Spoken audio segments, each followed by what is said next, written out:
That I think having somebody like Boris Johnson as the Prime Minister of this country is a tragedy for all of us. MPs, yes, but also for everybody in this country. Because if you look at the scale, problems that we have.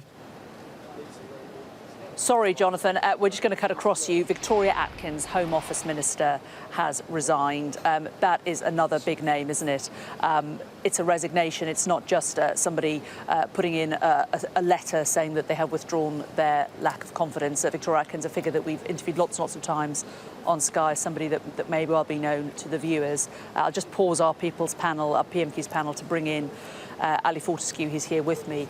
That is a big name, isn't it, again, for the Prime Minister to lose? Yes, another big name. Every time we look down, we are seeing more people on those sort of middle-ranking ministerial roles going. Victoria Atkins, she was a Home Office Minister, someone who has been out on the media around defending the Prime Minister at the height of the various scandals that we've been through. She has resigned. She has tweeted out a letter, and of course she joins the likes of John Glenn, Treasury Minister, Will Quince, Children's Minister, Robin Walker, Schools Minister, Felicity Buchan, PPS, Laura Trott, PPS. We are seeing the drip. I mean, it's more of a sort of swathe now of junior and middle-ranking roles in government, people who no longer have confidence in the Prime Minister. And I think what is striking, is the wording on some of these resignation letters, and also from MPs, backbench MPs. I mean, we had Lee Anderson, a backbench MP, who said integrity should come first. And here we go, we've got this letter now. And in it she says that values such as integrity, decency, respect and professionalism should matter to us all. I have watched with growing concern as those values have been fractured under your leadership through Paterson, Partygate and Pincher. I have given you the benefit of the doubt at each turn out of loyalty to you as Prime Minister and to our great party. The events of this week, however, have made those contortions impossible. The casual mistreatment of Minister Will Quince and the revelations contained in Lord Macdonald's letter highlight just how far your government has fallen from those ideals. I can no longer pirouette around our fractured values. We can and must be better than this. That line, better than this, is a line that's been echoed in a couple of the letters. The country deserves better than this. The voters deserve better than this. She's saying that we as a party must be better than this.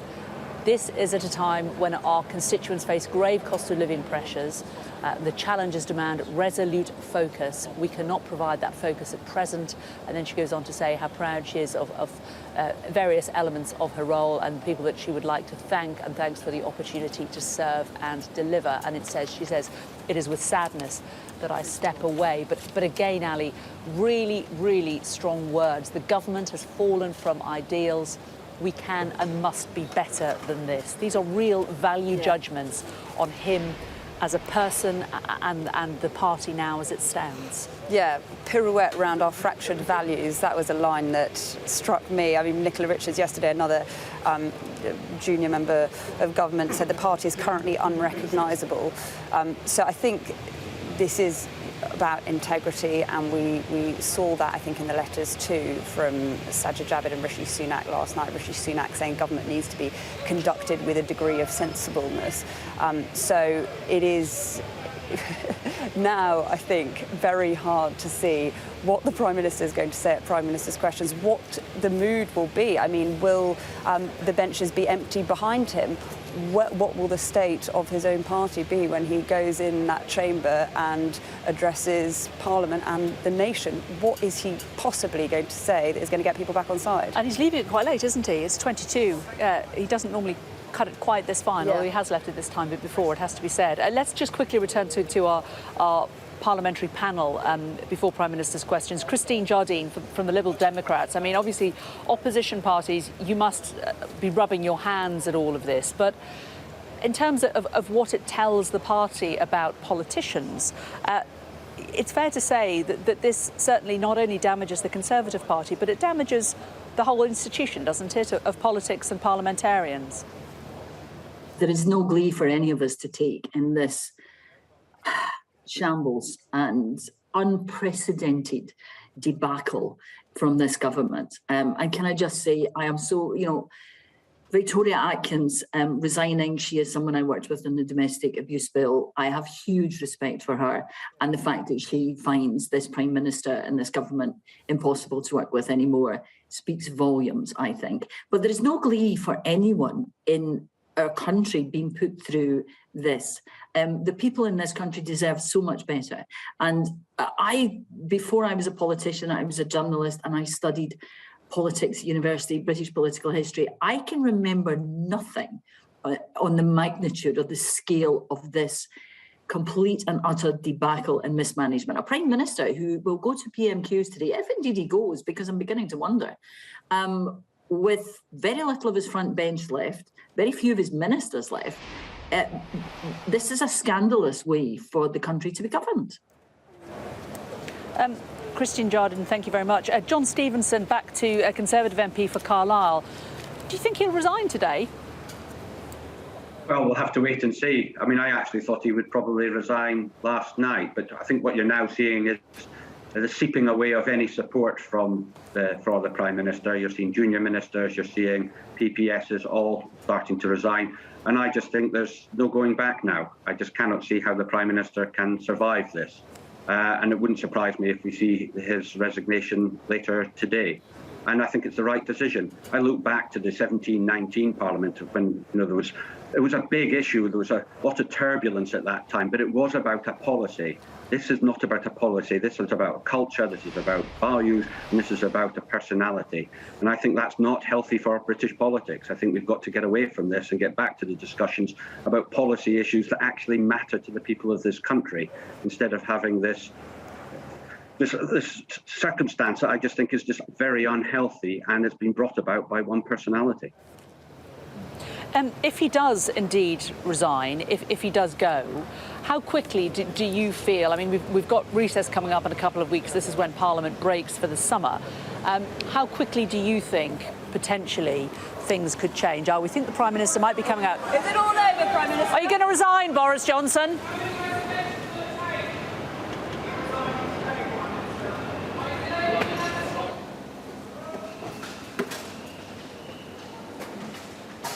Well, no words from Boris Johnson.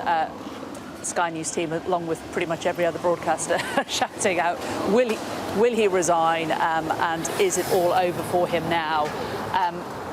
A smile for the media, but it wasn't certainly quite as fulsome as he has in the past. And as that car now heads down to the Palace of Westminster for Prime Minister's questions, very much leaving it a little bit late, 11:45. We're expecting Prime Minister's questions to start on the dot. You can see there from our helicopter shots the Prime Minister leaving. There are protesters outside the gate of Downing Street, as there have been repeatedly throughout Brexit and throughout the last few months. He will be having to drive past those and then on to the Houses of Parliament, where it will be really fascinating to see what he will face. Ali Fortescue, our political correspondent, saying, will he face empty benches behind him? We've had so many Conservative MPs over this morning and over the last 24 hours either resigning or saying that they don't have confidence in the Prime Minister any longer. What will he be facing from his own side when he gets into Prime Minister's questions, let alone what he will face from the opposition? Let's briefly return to our politicians panel. Jonathan Reynolds, Labour MP, joining us. Jonathan, over the last few weeks, Keir Starmer hasn't really attacked the Prime Minister personally. He has very much focused on cost of living. Some people have criticised that. Some people have said, he's not really going in for the sucker punch when he could do. This is a Prime Minister who's fighting for his political life.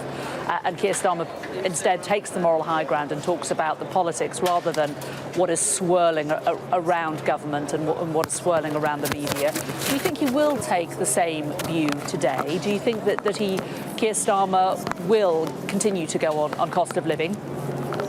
Don't think the two issues are as distinct as you might suggest. I mean, the tragedy of this is unprecedented. I don't think anyone has ever been on a panel like this where the government is literally falling apart in real time. But the real tragedy of this is we're losing a competent administration, no matter which political party you support, we're losing competent government, people literally being in charge of government departments, at a time when the pressures on people are extreme. And it's, this shouldn't be seen as a Westminster drama or sort of some episode of a political version of Love Island. This is really about the fact that in the face of these huge pressures, whether that's energy bills, inflation, food prices, we simply haven't got a government that is acting. And the only thing I would disagree with what Conservative MPs themselves have said about Boris Johnson is, look, he didn't become this person overnight or at the weekend. They knew who they were getting when they appointed him. They knew how his government would be. Just think back to how many of these things we've had. This might have been the straw that has broken the camel's back, but we've had scandal after scandal, issue after issue. And I'm afraid they do share some responsibility for putting him in power and tolerating this for so long. And actually for the Cabinet, the majority of the Cabinet, I know now I think 1 in 10 of the government have resigned, but that's still a lot of Conservative MPs propping him up. And it's our job to hold them accountable for that, which we will do. But the non-functioning of the government is directly related to the problems households and individuals are facing. And that's what we'll be reminding those Conservative colleagues of, because people frankly deserve a lot better than this. Jonathan Reynolds, Labour MP, John Stevenson, Conservative MP, and Christine Jardine from the Liberal Democrats. Thank you all so much for talking us through what your thoughts are on today ahead of Prime Minister's questions. Let's bring in our political editor now, though, Beth Rigby, who joins us now from Westminster. Beth, this is a really perilous time for the Prime Minister, isn't it? Jane, it really is. We were talking last night about hopes fading fast that he can survive, and the question now moving to how long will he survive. That process has accelerated dramatically this morning with the resignations, not of junior bag carriers, if you like, ministerial aides, but serious ministers and ministers of state. He's lost John Glenn from the Treasury. He's just lost Victoria Aikins from the Ministry of Justice. He's lost Will Quince, a Minister for Children and Families that was sent out to defend Boris Johnson but 2 days ago. He's now had 16 resignations from his government, ministers of state, 2 cabinet ministers. The 1922 committee are meeting tonight to discuss the possibility of changing the rules. And I think it's very likely today that a delegation could be sent to the Prime Minister to say, your time's up, either resign or we will try to force you out. I think really the issue is that he is completely now out of control of these events. The party is moving. Ministers who have been loyal are moving. And it's not just ministers either, Jane. It's backbenchers too. Some of the loyalist backbenchers, the diehards, people like Lee Anderson, who always supported the Prime Minister, or Jonathan Gullis, now saying that they cannot in good conscience continue to support him. That also happened with Robert Halfon, the very influential backbencher who chairs a select committee. So really, the party is now in freefall.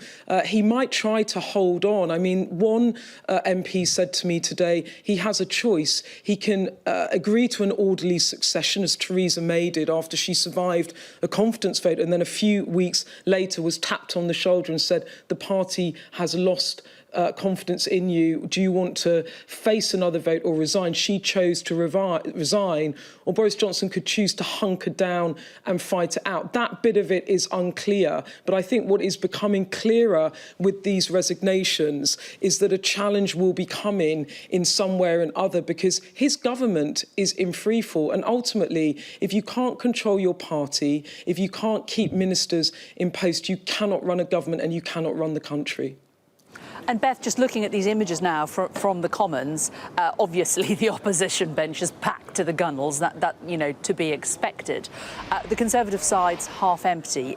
Is that just because it's a bit early, we've got 10 minutes for everybody to get in, or do you think that this is what it's going to look like? Look, we've got 10 minutes for people to get in, and I'm sure that the whips are trying to corral MPs to come in, but one MP, and I should say this is an arch enemy of the Prime Minister, so in that context, told me earlier that last night when there was a meeting of supporters of Boris Johnson, only about 45 MPs turned up. That's what this person said. And they said very few backbenchers were there indeed, just a handful of backbenchers.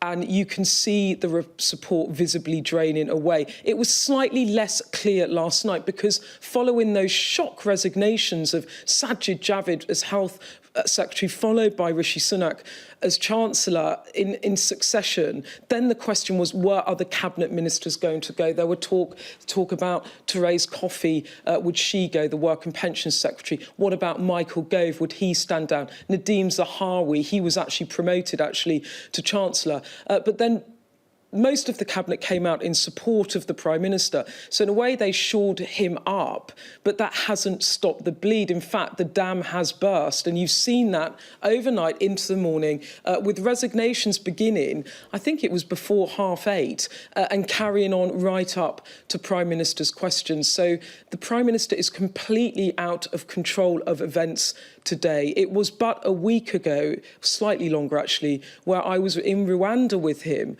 and we were asking the Prime Minister, do you want to serve another term? He was talking about potentially going into the 2030s. He was so resolute that he was not standing down, regardless of the by-election losses, regardless of the difficulties, the resignation of his ethics advisor, Lord Geit. And it seems that this matter over Chris Pincher and his handling of it, having sent people out to say he wasn't aware, for only to emerge that he was told of a specific complaint against Chris Pincher, a formal complaint, back in 2019 when he was Foreign Secretary. It just seems like that was the straw that broke the camel's back. And once two very senior cabinet ministers go, it starts the snowball effect, which we are now seeing play out. And the question is, what on earth is he going to say today? How is he going to be? I would imagine, knowing him a little bit, seeing how he handles this, that he will come out bold and fighting. But when he looks behind him, will the benches be full, or will there be more people on those benches, on those government benches, thinking that it's time also to resign from his administration? They are starting to fill up, Beth, as we speak. Let's return to John Stevenson, Conservative MP for Carlisle, who's joining us ahead of Prime Minister's questions. And we got cut off just before because the Prime Minister came out as I asked you the question. But I just wondered who you think, if the Prime Minister were to go today, that the party would unite behind, and how quickly could that process happen? Well, I think there would be a number of candidates that would put their names forward, but I think the 1922 committee would want to move very quickly to make sure that there's not a vacuum that lasts a particularly long time, because it's not in the interests of the country and nor the party or Parliament. So I think the 1922 committee would be looking to act very quickly, but that depends on what the Prime Minister decides to do. And we'll have to see what he does at PMQs today. He's meant to be meeting the liaison committee later this afternoon, and we'll have to wait and see if there are further resignations. There does seem to be the seeping away of power from the Prime Minister, as we're seeing further resignations of junior ministers, and we'll have to wait and see if there are further ones from the Cabinet. But I think, and I sit on the 1922 committee myself, I do think we have a responsibility that if and when the Prime Minister does resign or is removed, that we do move quickly to make sure that the succession happens in a sensible and timely manner. Who would you like to see in charge? Well, we'll have to wait and see what happens and who puts their names forward for a start. But I think we're getting ahead of ourselves right now. I think we've got to wait and see what the Prime Minister does and what decisions he makes during the course of today.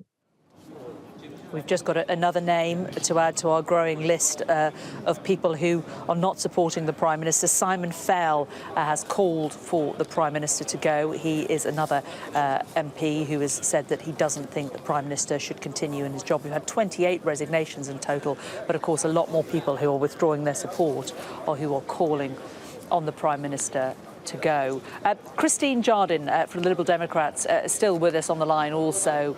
Christine, is there anything good that can come out of this? Do you think the focus of politics for a very long time has been focused on things like sleaze? There has been much less focus on actually getting politics done, some would argue. Do you think that were the Prime Minister to go, that would actually change? I would hope so. I would hope that if Boris Johnson goes, then we would see a change from the government, because the government have been getting a lot of things wrong. They haven't been dealing with the cost of living crisis.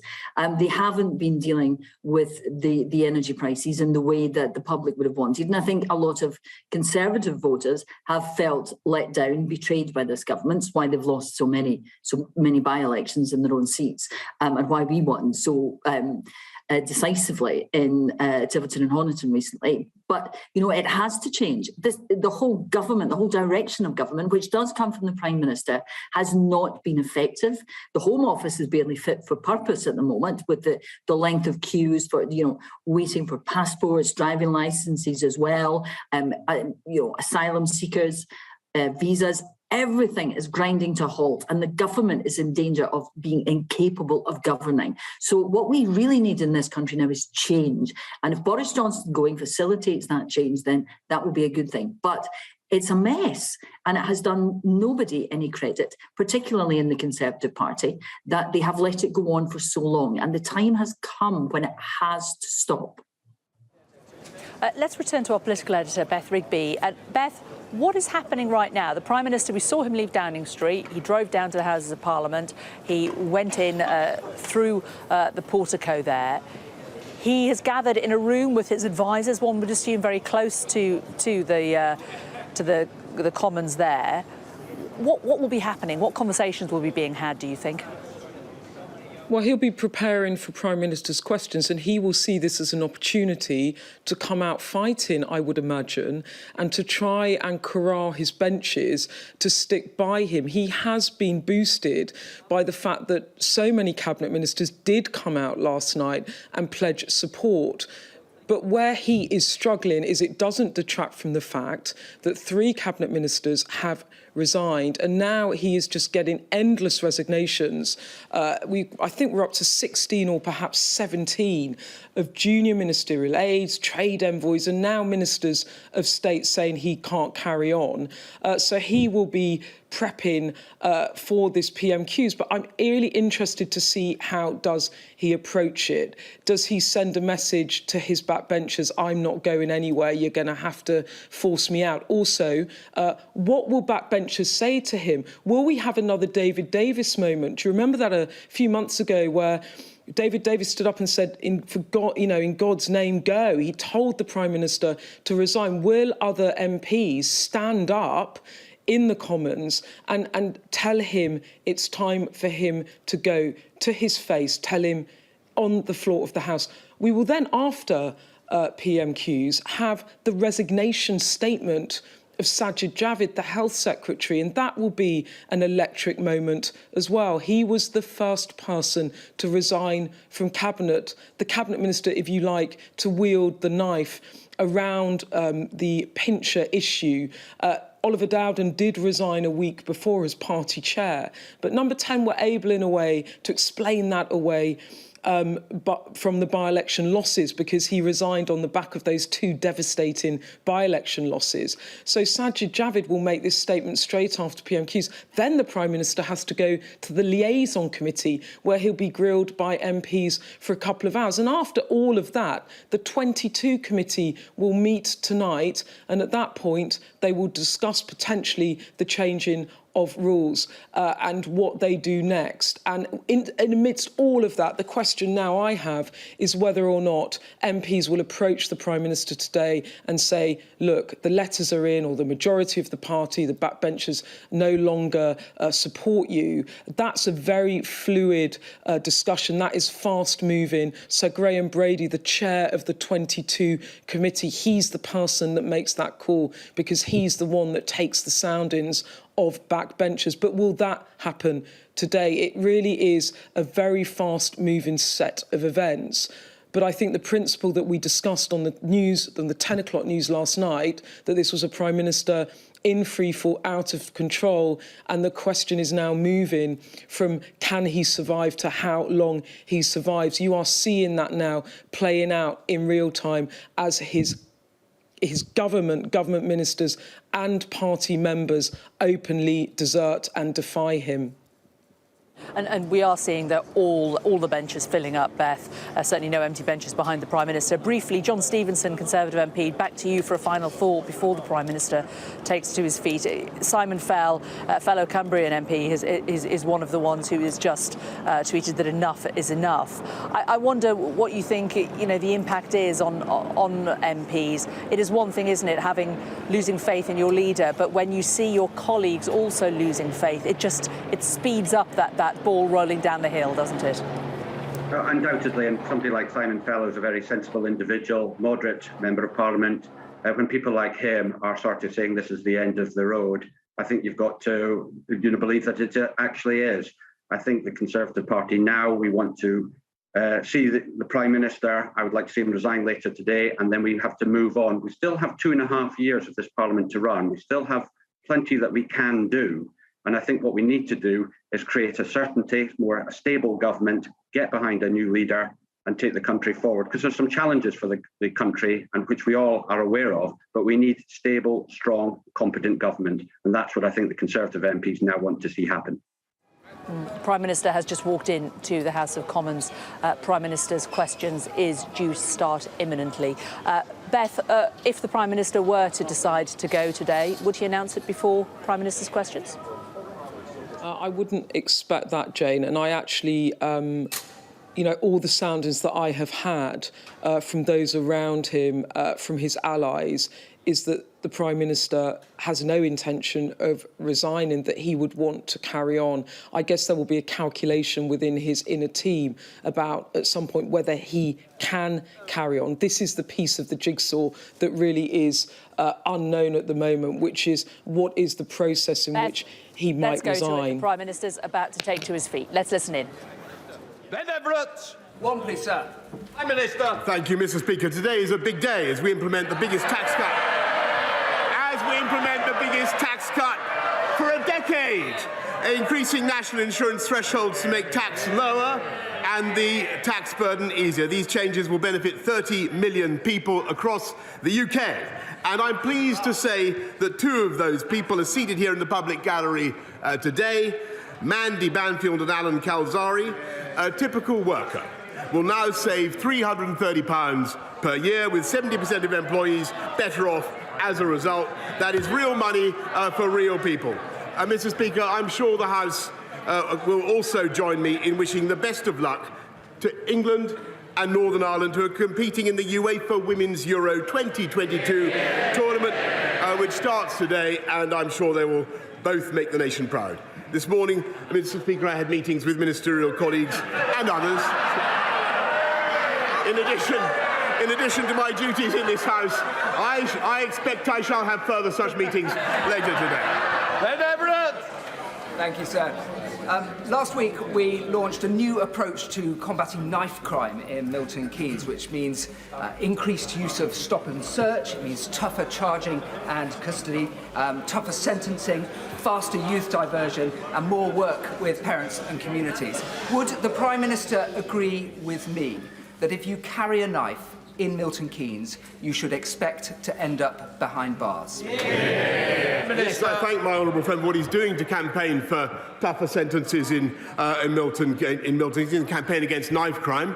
And as a result of what the Conservatives have done, adults who are convicted of certain offences involving a knife, including threatening with a knife or a second offence of possession, face a minimum sentence of 6 months imprisonment, Mr. Speaker. And guess who voted against tougher sentences for knife crime?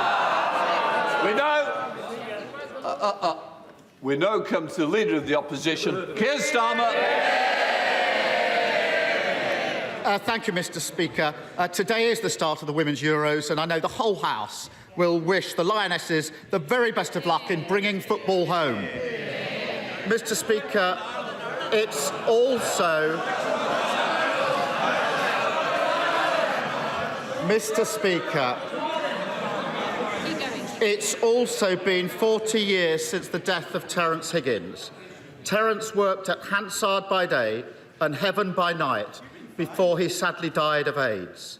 The Labour Party and the Terence Higgins Trust are committed to ending new cases of HIV by 2030. Together we can. Mr. Speaker, last week a government minister was accused of sexually assaulting a young man. I want to quote the victim's account.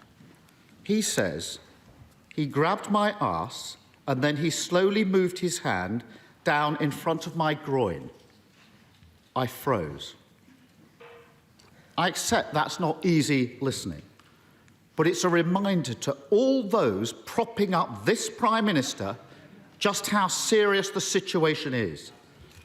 he knew the accused minister had previously committed predatory behaviour, but he promoted him to a position of power anyway. Why? Prime Minister.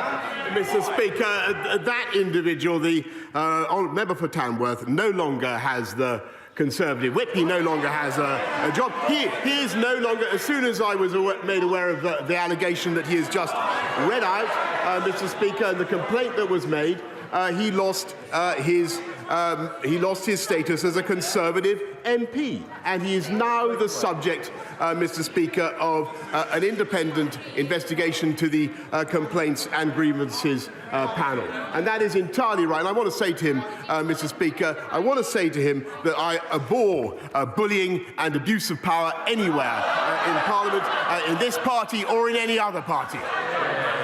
Keir Starmer. None of that explains why he promoted him in the first place. And we've heard it all before. We know who he really is. Before he was found out, he's reported to have said he's handsy. That's the problem. Pincher by name, pincher by nature. Now, has the Prime Minister ever said words to that effect? And I'm not asking for bluster and half-truths. We've all had enough of that. Yes or no? Prime Minister. Mr. Speaker, I'm not going to trivialise what happened. Yes, Mr. Speaker. Yes, Mr. Speaker. I'm not, because the very serious complaints have been raised against the member for Tamworth, and they're now being investigated, Mr. Speaker. It is true. It is true that a complaint was raised when he was in the Foreign Office, and the matter was resolved. It's absolutely true. It's absolutely true, Mr. Speaker, that it was raised with me. I greatly regret that he continued in office, and I've said that. I have said that before, Mr. Speaker. I have said that before, Mr. Speaker. But it is now the subject of an independent investigation, and that is the right thing, Mr. Speaker. And frankly, I think the people of this country would like also to hear. They would like also to hear about other jobs that are held by people in this country, not least the 500,000 people who got off welfare into work in the last 6 months alone, Mr. Speaker. Those are things that are making differences to the lives of people up and down the country, and I'm proud of it. Keir Starmer. No one's cheering that. No denial. And he says the matter was resolved when he means it was upheld. Exactly. And they're all sitting there as if this is normal behaviour. Exactly. When that young man reported his attack to a government whip, she asked him if he was gay. When he said that he was, she replied, "That doesn't make it straightforward."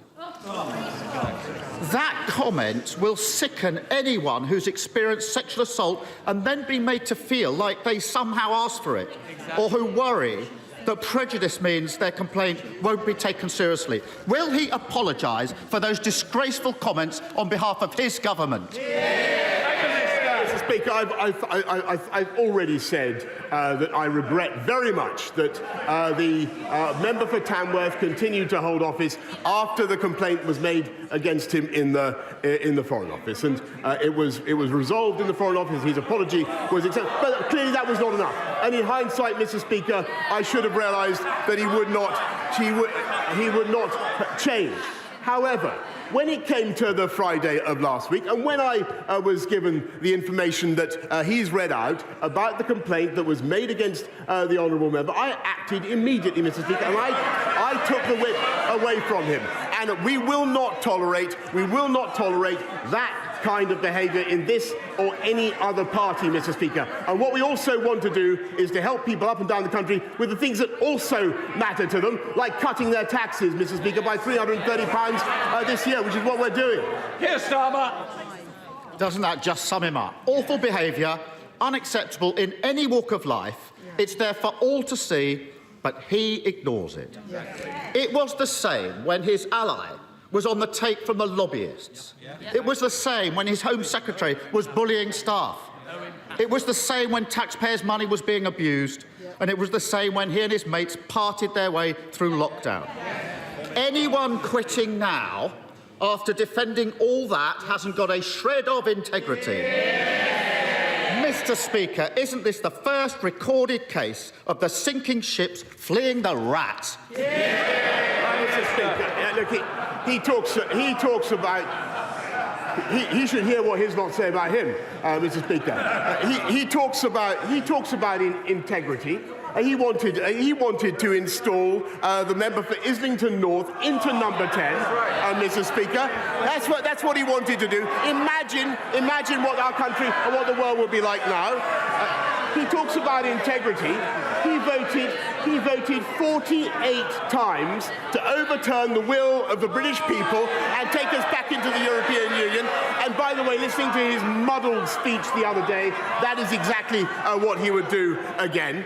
Mr. Speaker, he talks about integrity, but Mr. Speaker, he has voted time and time again against sanctions on criminals that would put them behind bars. This is the government that is tough on... I'm sorry, he talks about integrity. He is himself facing a criminal investigation, Mr. Speaker, which he asked me to resign. Keir Starmer. What a pathetic spectacle. Exactly. The dying act of his political career is to parrot that nonsense. Yep. And as for those who are left, only in office because no one else is prepared to debase themselves any longer, the charge of the lightweight brigade. Some self-respect. Mr. Speaker, for a week, he's had them defending his decision to promote a sexual predator. Every day, the lines he's forced them to take have been untrue. First, that he was unaware of any allegation. Untrue. Then, he was unaware of any specific allegation. Untrue. Then he was unaware of any serious specific allegation. And now he wants them to go out and say that he simply forgot that his whip was a sexual predator. Anyone with anything about them would be long gone from his front bench. In the middle of a crisis, doesn't the country deserve better than a Z-list cast of nodding dogs?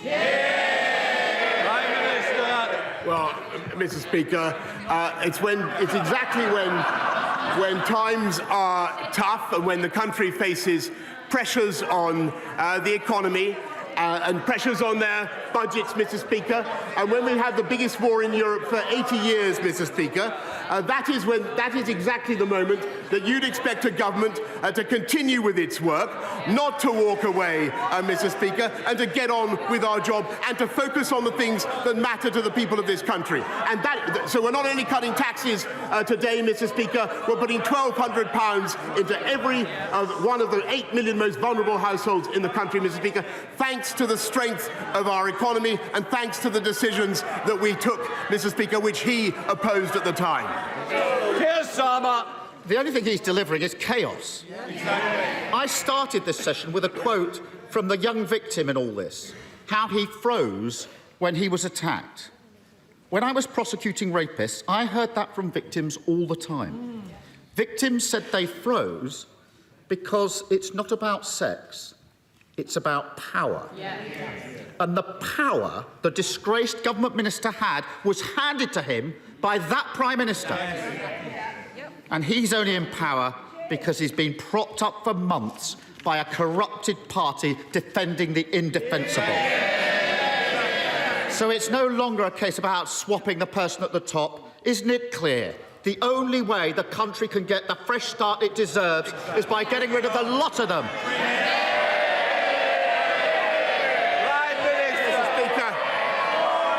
Mr. Speaker, the difference between this... Shh. We've got to get through Prime Minister's questions. Prime Minister. Mr. Speaker, the difference between this government and that opposition is we have a plan and they do not. We're getting on with it. They want to focus on this type of issue, Mr. Speaker. We're going to get on with our jobs. We're going to control prices, Mr. Speaker, by not giving in to the union barons. They're paid by the union barons, and they're proud of it. We were the first European country to arm the Ukrainians, Mr. Speaker. I'm proud of that. And those guys, Mr. Speaker, the party opposite, not only do they want to put Mr. Corbyn into number 10, the member for Islington North, but 8 of them, including the Shadow Foreign Secretary, the Shadow Deputy Leader, and 6 others, voted to get rid of our independent nuclear deterrent, Mr. Speaker. Today we are cutting taxes, we're helping 500,000 people into work, and thanks to the strength of our economy, we're helping people up and down the country, and we are going to continue to deliver on the mandate I was given.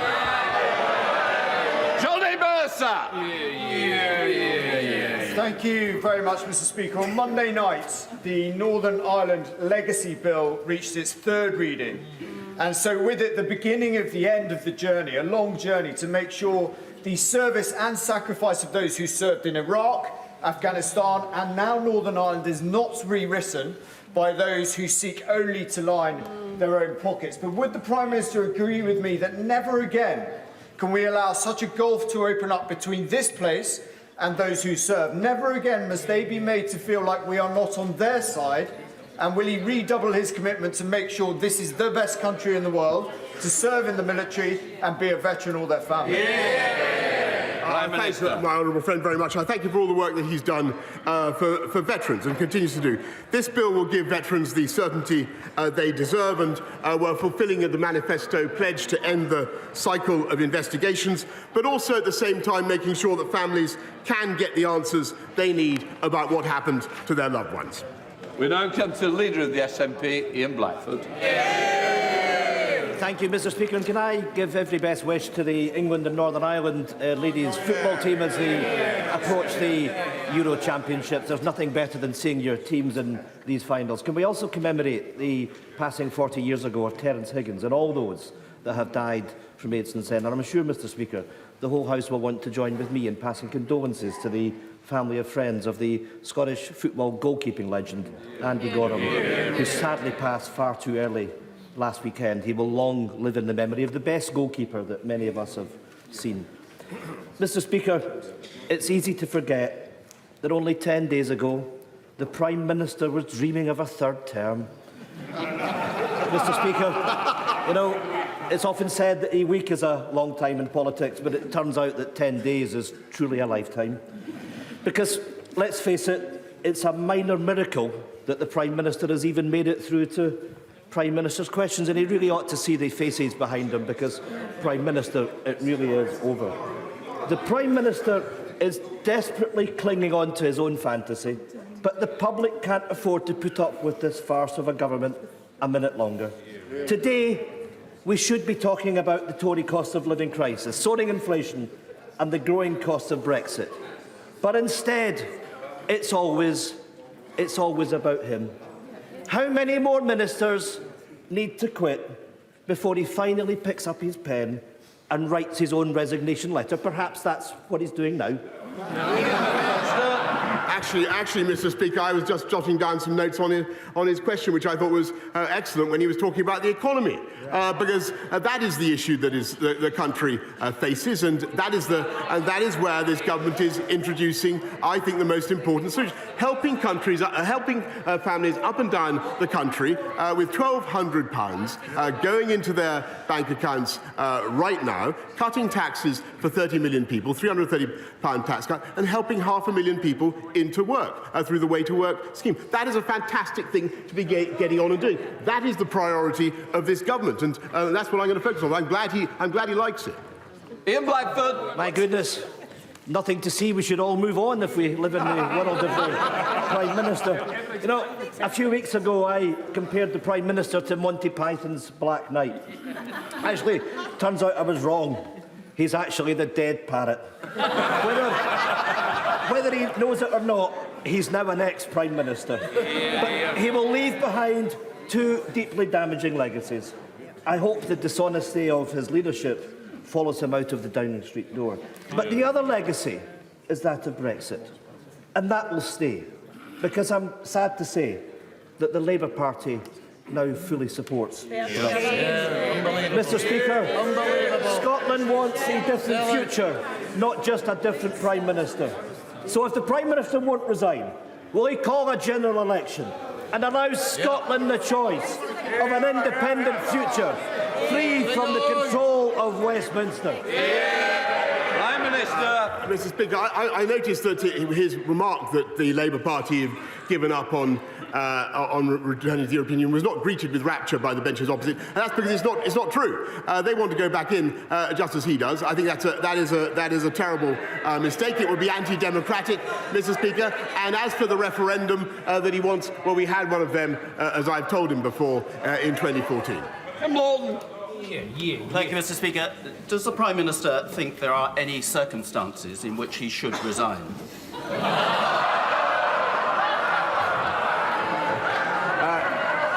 I think, Mr. Speaker, clearly, if there were circumstances in which I felt it was impossible for the government to go on and discharge the mandate that we've been given, or if I felt, for instance, that we were being frustrated in our desire to support the Ukrainian people, or over some major point, then I would. But frankly, Mr. Speaker, the job of a Prime Minister in difficult circumstances when he's been handed a colossal mandate is to keep going, and that's what I'm going to do. There's Savile Roberts. Well, there you have it, Mr. Speaker. Once again, the Prime Minister, he puts political survival before public duty. Yeah. But people can see, even if he goes, it's not an if, it's a when, isn't it? Yeah. The same Westminster arrogance will continue to dictate our futures in Wales. Yeah. Does he want a medal for being the best recruiting sergeant for independence we could wish for? Actually, Mr. Speaker, ever I look around the United Kingdom, I had a great talk with Mark Drakeford the other day, as well as talking to Nicola Sturgeon. I see the bonds of our union being strengthened the whole time, and I'm confident that they will continue to do so. Link Drummond. Thank you very much. Thank you, Mr. Speaker. The government's town centre and levelling up funds have been very successful around the country, but there are a few town centres, like Waterlooville in Mearn Valley, that are in desperate straits and haven't managed to get any funding, get a scheme into the present round of funding. Can my honourable friend assure me that future funds will be available to help declining high streets become fit for the 21st century and survive the post-pandemic? Yeah. I thank my honourable friend, and she's a great champion for Mearn Valley, and I will make sure that she gets a meeting with the Minister for Levelling Up at the earliest opportunity.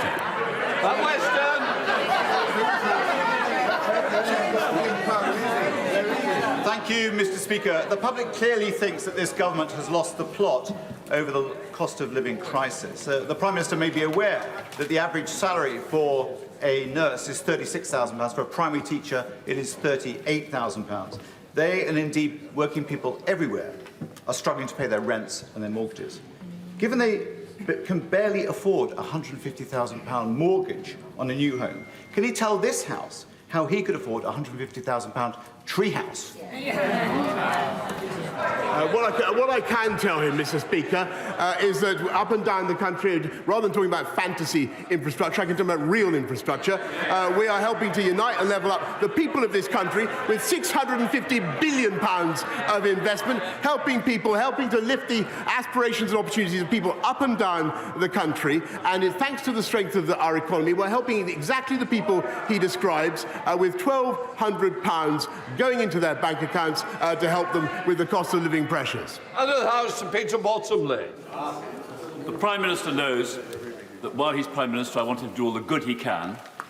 While he's Prime Minister's Green and Present Land, can I refer him to EDM 1082 about the Goring Gap, the Chatsmore Farm, or to the Department of Levelling Up, the land above Goring Station, the farm in Worthing, which was fully protected and will be fully protected when another inspector says that Worthing Council protecting it will happen. Can I ask him to tell the government to withdraw their objection to Worthing Council's appeal against the absurd decision by a planning inspector to allow 482 homes to go on this green lung between Goring and Ferry?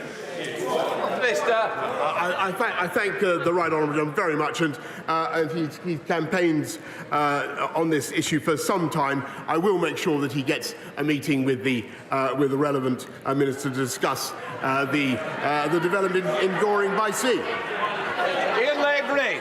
Thank you, Mr. Speaker. On the 21st of January, the government committed £100 million from the Automotive Transformation Fund to British Wool, to a gigafactory in my constituency, Camas, Warnsbeck. And as of today, Prime Minister, not a penny, not a single halfpenny is being received by the company. And it jeopardises up to 8,000 much-needed jobs. The tensions between the Prime Minister and the former Chancellor have sadly now been much exposed. And I'm telling you, Prime Minister, the betrayal of my constituents cannot be another broken promise of this government. Prime Minister, give him a nudge. Please instruct your new bestie to make sure that the cheque is in the post this afternoon, because who knows who'll be in that seat this time this afternoon, never mind next week. Can I congratulate the honourable gentleman on the passion with which he advocates investment in British Volt? And I totally share his enthusiasm. And actually, I want to thank my honourable member for Blythe Valley as well, who is a heroic campaigner on this issue. I can tell him that the letter was sent last night, Mr. Speaker, an in-principle offer of support for this project through. How about that? Hang on in there, Mr. Speaker. That's what I'm going to do. Thank you, Mr. Speaker. The world is facing a global food crisis in which the poorest nations face catastrophic consequences. Will the Prime Minister take all possible action to negotiate and facilitate access to the grain stores stranded in Ukraine? We have a limited opportunity to avert famine in developing nations, and the UK must play its full part using all the resources at our disposal.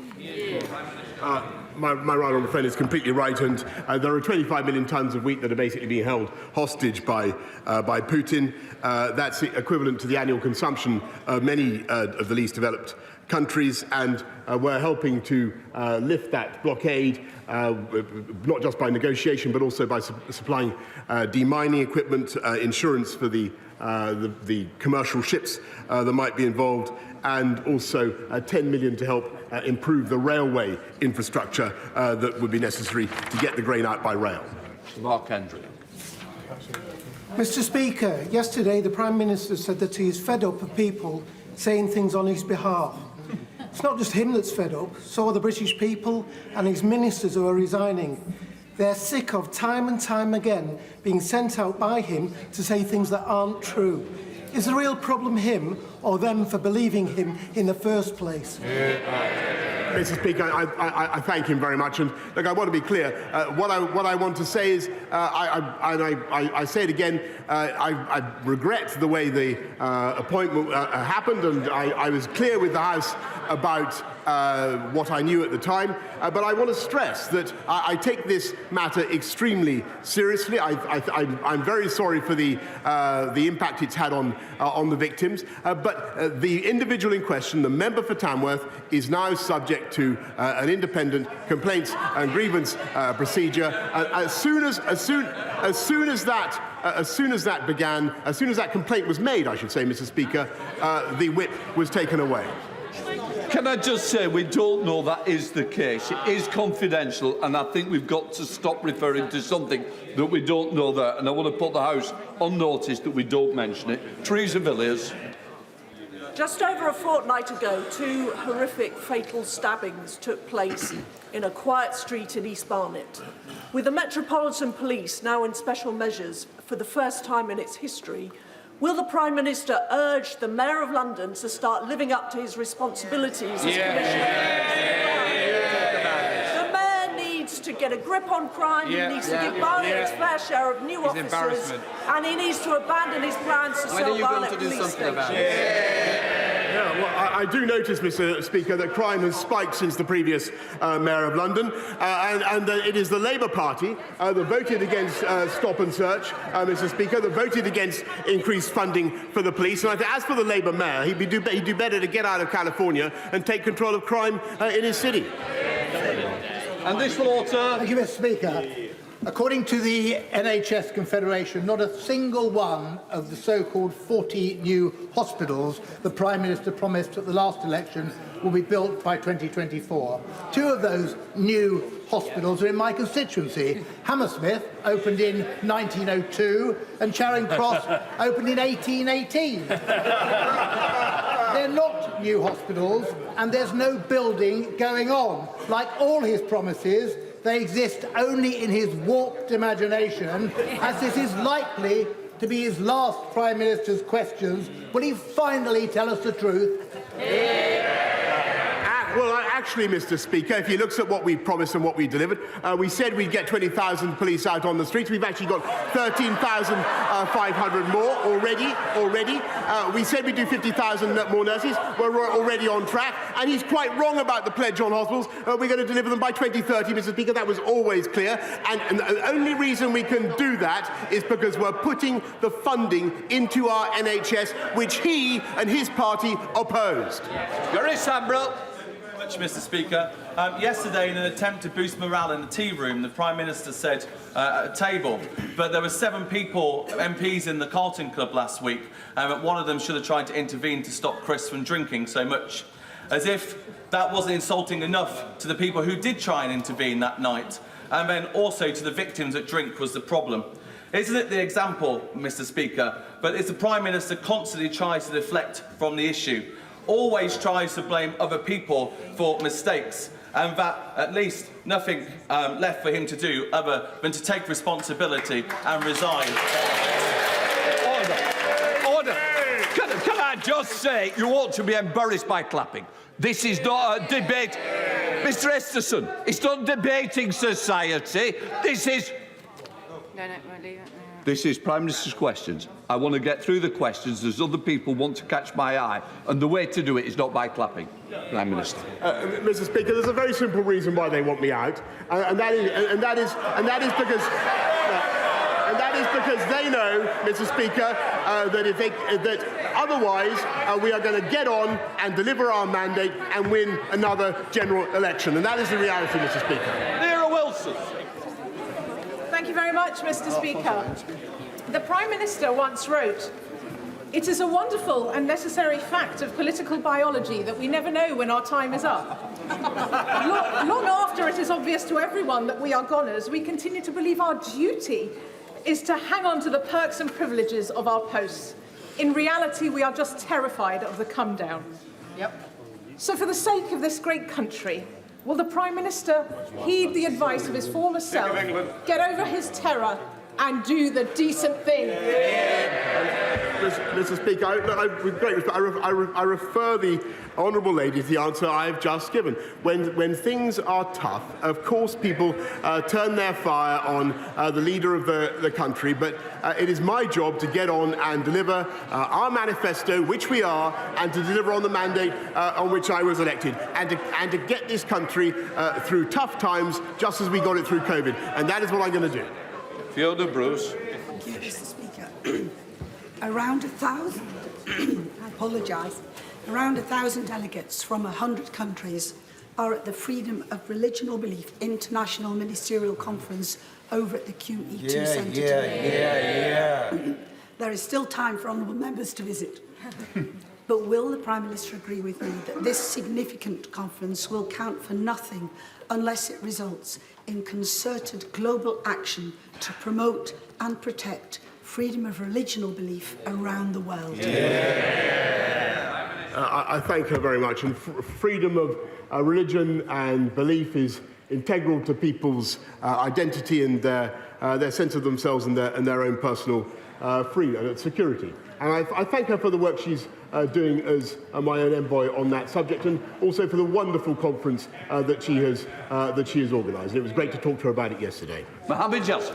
Thank you very much, Mr. Speaker. Will the Prime Minister join me in expressing my deepest condolences to those injured and affected by the explosion at a block of flats at Redwood Grove in Bedford on Monday, which has sadly led to the death of one resident, with others yet to be accounted for.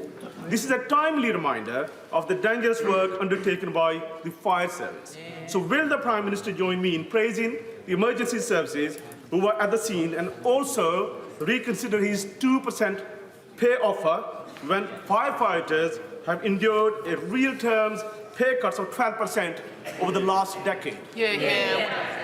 I thank him very much, and and I share very much his support for the firefighters of our country. They do an incredible job, and overall it's a testament to their work that deaths from fire over a long period have on average been decreasing thanks to the work that they put in. We will do our best to look at the public sector pay review body offer and do our best to fund them as much as we can, but everybody knows the inflationary pressures that this country is now under. We don't want to have pay increases that are simply swallowed by price increases. David Johnson. Thank you very much, Mr. Speaker. The North Morton in my constituency was dubbed Britain's kindest village because this 160, wait for it, because this 160 home village committed to take 50 Ukrainian refugees. And it has them all with them now. In the gallery today, there is a group of those hosts and some of the Ukrainians that they are hosting, including 2 young people who hope to go into Ukrainian politics in the future. Will my right honourable friend join me in welcoming them to this place and in thanking North Morton for their efforts? I thank him very much for what he's doing to host young Ukrainians. Thank everybody actually in this House who's looking after Ukrainians. I think a lot of people are doing that. And can I say, I believe it's the wish of this entire House that those young people should grow up to live in a free, independent, democratic and sovereign Ukraine. Peter Dowd. Thank you, Mr. Speaker. Given that the Prime Minister doesn't like walkouts and strikes, what legislation will he be introducing to stop further walkouts and strikes amongst his cabinet colleagues and junior ministers?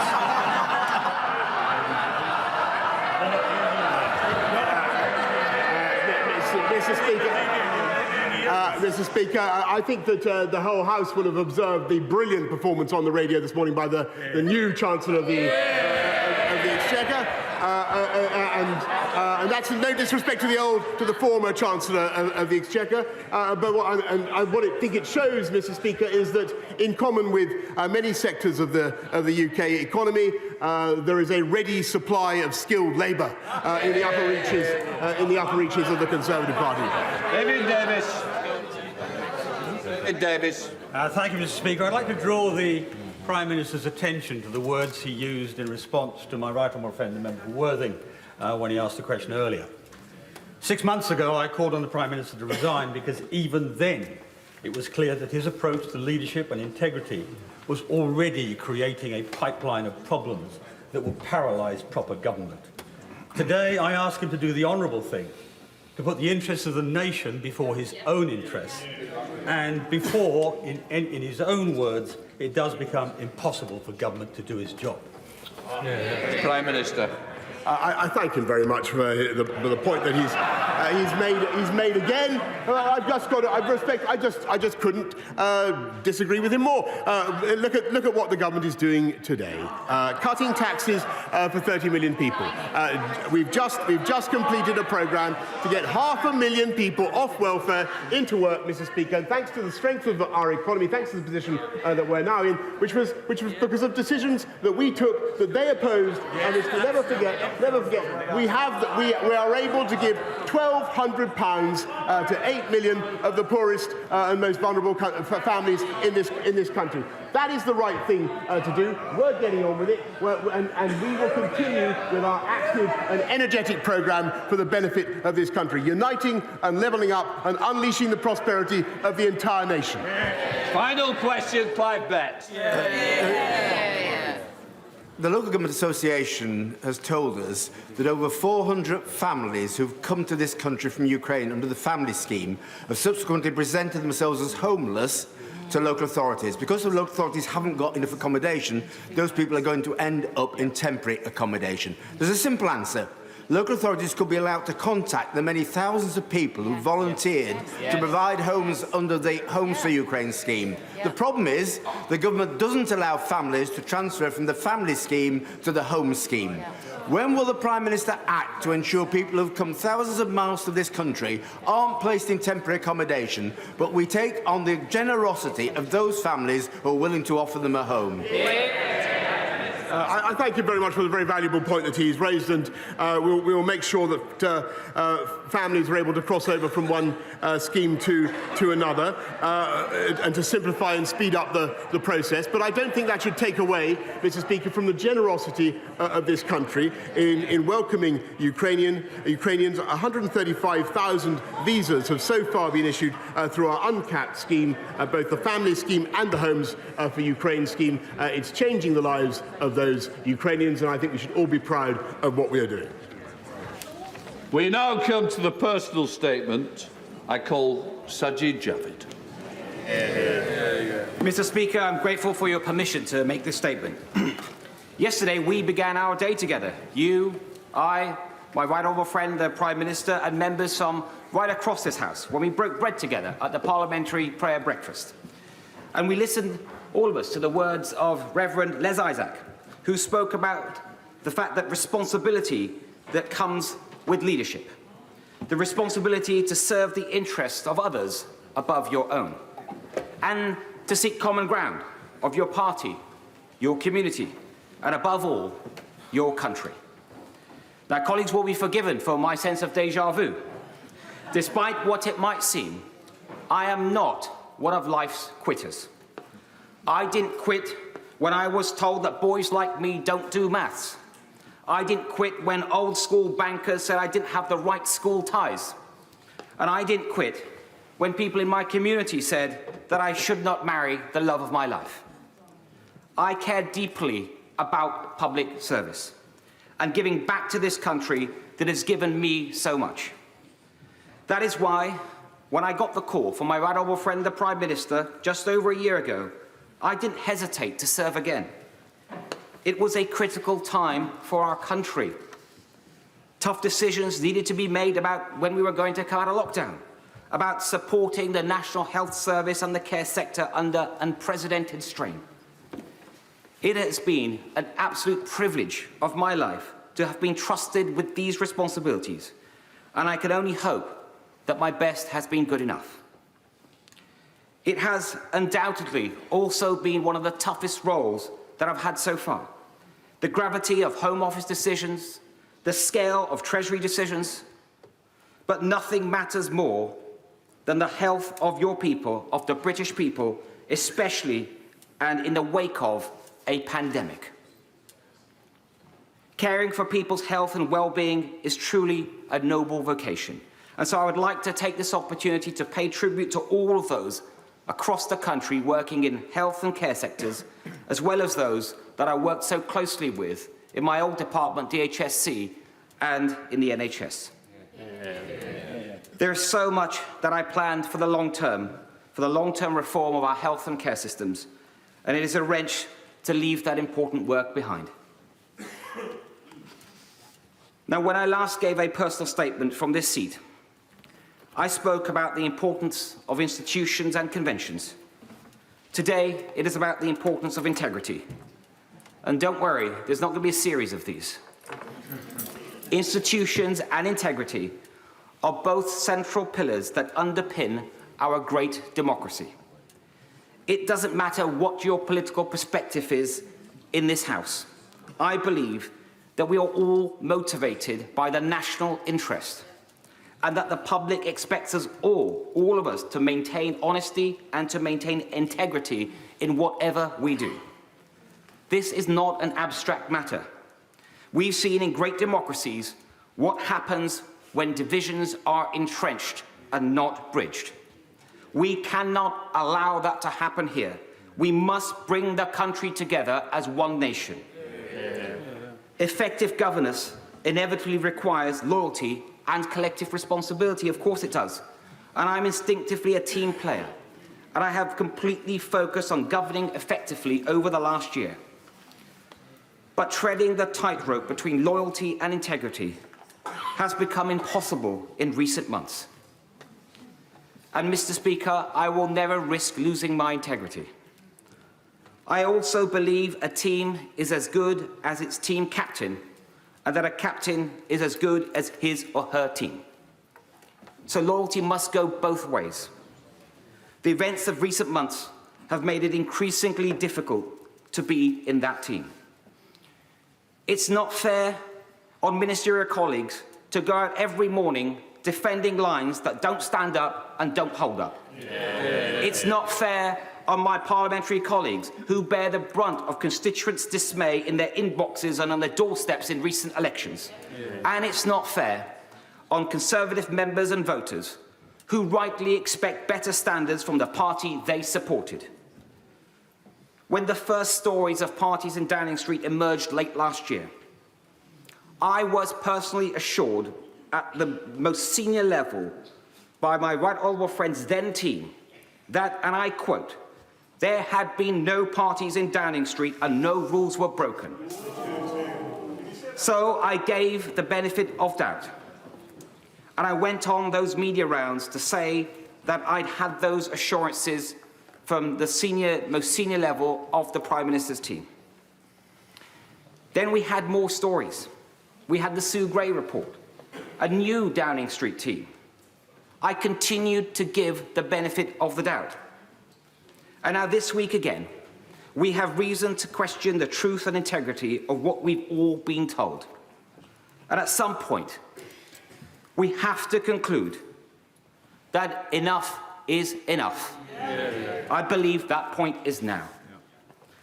I welcome the Prime Minister's public acknowledgement last night that matters could have been handled better in who he appointed and what was said about what he knew when. And I appreciated his kind and humble words and his humble spirit when I went to see him yesterday, and also the kind letter that he has sent to me. But I do fear that the reset button can only work so many times. There's only so many times you can turn that machine on and off before you realise that something is fundamentally wrong. Last month, I gave the benefit of doubt one last time. But I haven't concluded that the problem starts at the top. That is not going to change. I have concluded that the problem starts at the top, and I believe that is not going to change. And that means that it is for those of us in a position who have responsibility to make that change.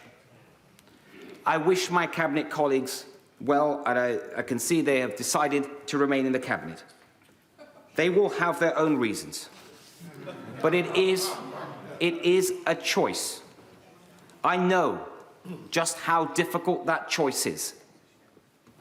But let's be clear, not doing something is an active decision.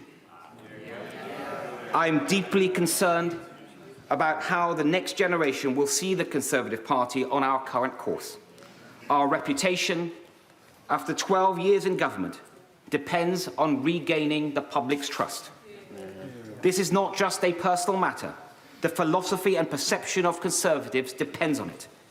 It is central to the Conservative ideal that we believe in decency, in personal responsibility, and in social justice enabled by conventions and the rule of law. The Conservative mission to extend freedom and prosperity and opportunity is all at risk if we cannot uphold that ideal. And, Mr. Speaker, it is not only the Conservative Party is not the only great institution in need of urgent repair.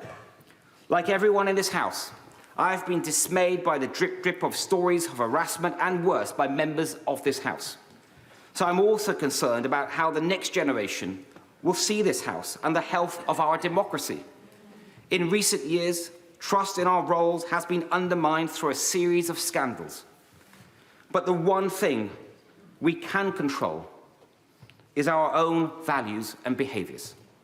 So it is incumbent on all of us to set high standards for ourselves and to take action when they are not met by others. Mr. Speaker, I'm grateful for the messages of support that I've had from many members of this House and beyond. I got into politics to do something, not to be somebody. So it is hard in one way, but not in another. Being a good father, a husband, a son, and a citizen is good enough for me. And if I can continue to contribute to public life and my party from the backbenches, it will be a privilege to do so.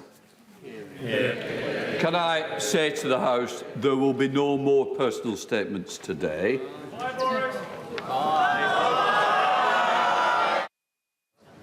Well, a very powerful statement there from Sajid Javid, concluding that he went into politics to do something rather than be somebody, saying that he had given his colleagues Downing Street and the Prime Minister the benefit of the doubt several times over the past, but that at some point we have to conclude that enough is enough and that time is now. He spoke about it being all about integrity and that he had concluded that the problem starts at the top and that is not going to change. Trust in our roles has been undermined, he said. The one thing that we can control are our own values and our own behaviours, and for that reason, he said, he has resigned.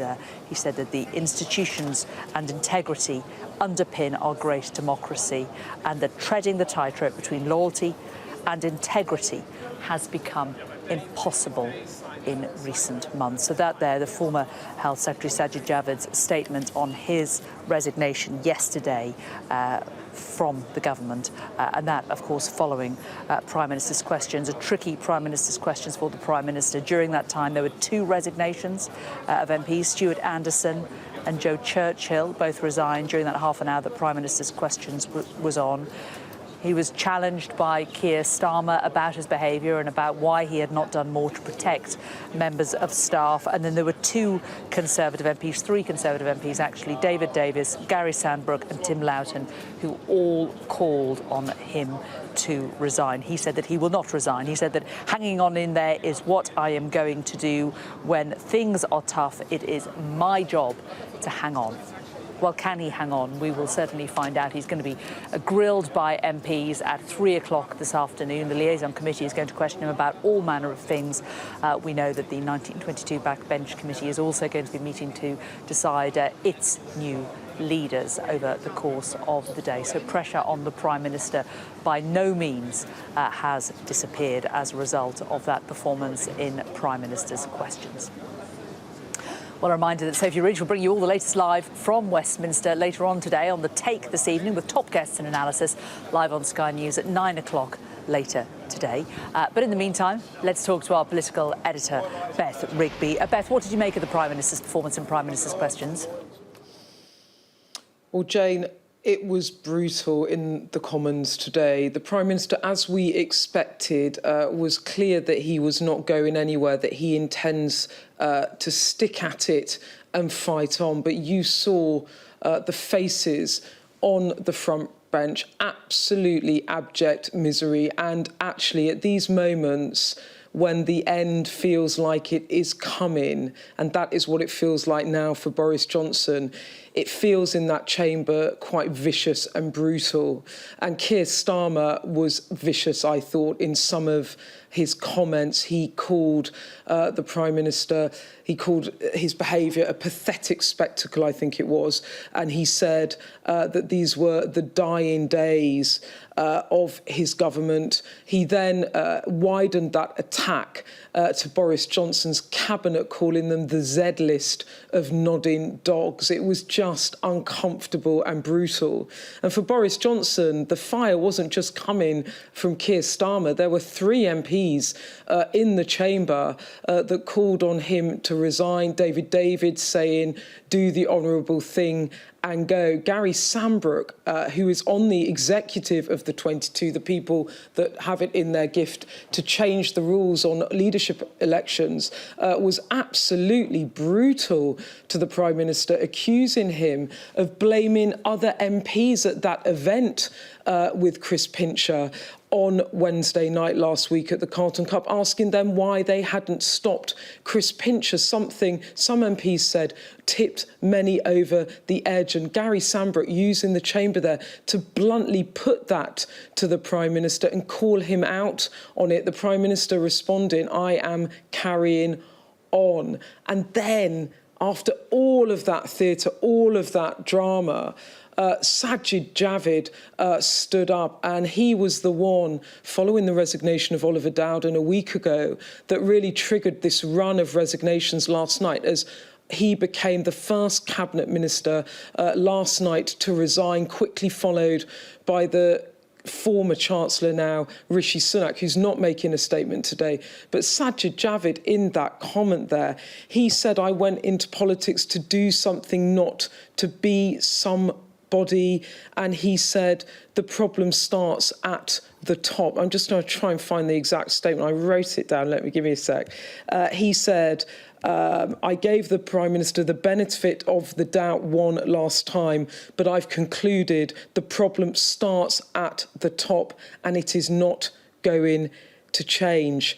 He then went on to say he had a position of responsibility, and as a Cabinet Minister, he felt it was his responsibility to try and make that change, acknowledging that other Cabinet Ministers hadn't followed him out of the door. But even as he was speaking, there was another resignation, this time the Housing Minister, let me just get it up, Stuart Andrew, he resigned. I think that takes the tally to now 18 ministerial resignations, be it ministerial, Cabinet Minister, ministerial age, other junior posts, but 18 resignations since 6 p.m. last night. This government in freefall, and the Prime Minister there fighting on. But my goodness, he might not have looked beaten, but his benches certainly did.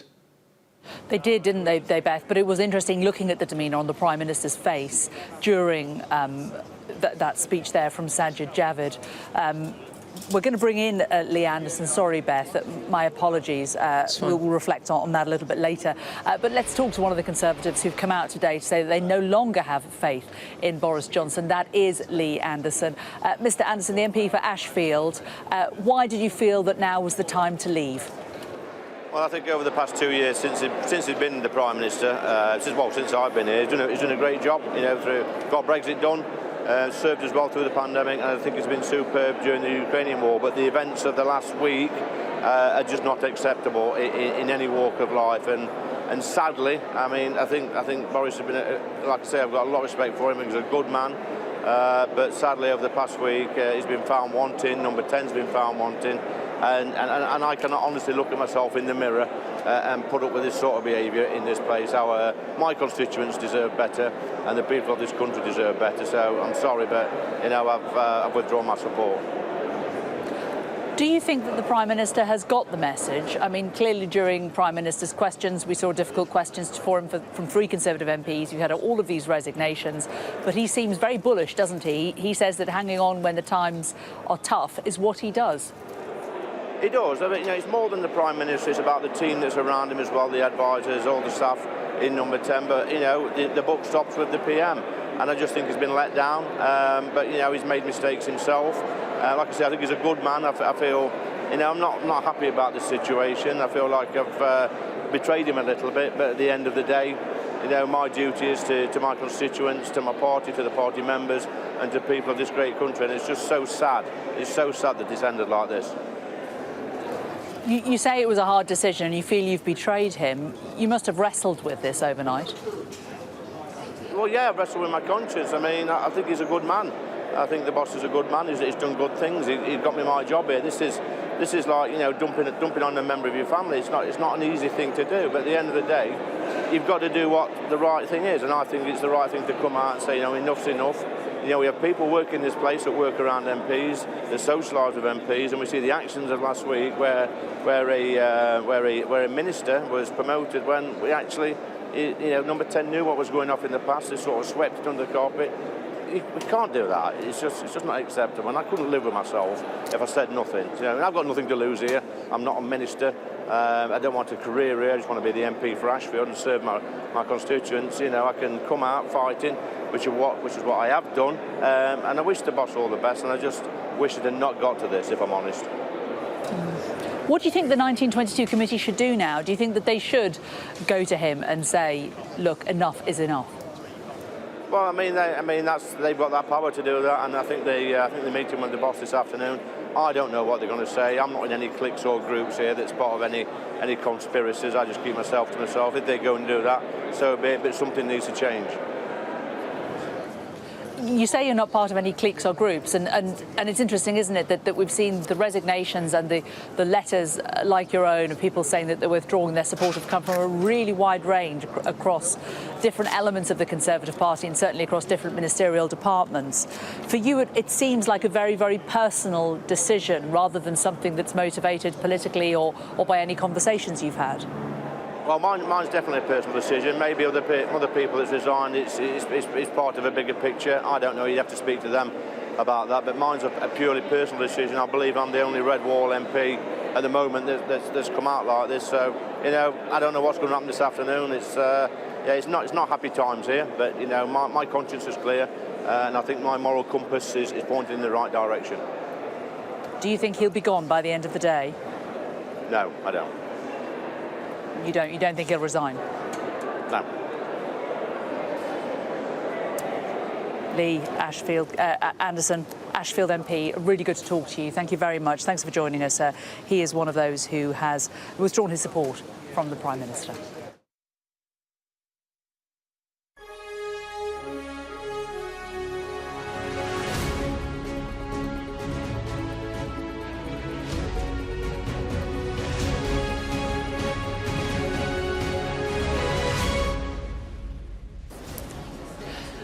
Good afternoon. This is Sky News at 1, live from Downing Street on a day of resignations and revolt in Westminster. So far this afternoon, 8 more people have quit as others withdraw support. But in the last few minutes, a major moment in the Commons as Sajid Javid, who quit as Health Secretary last night, delivered stinging criticism of his former boss.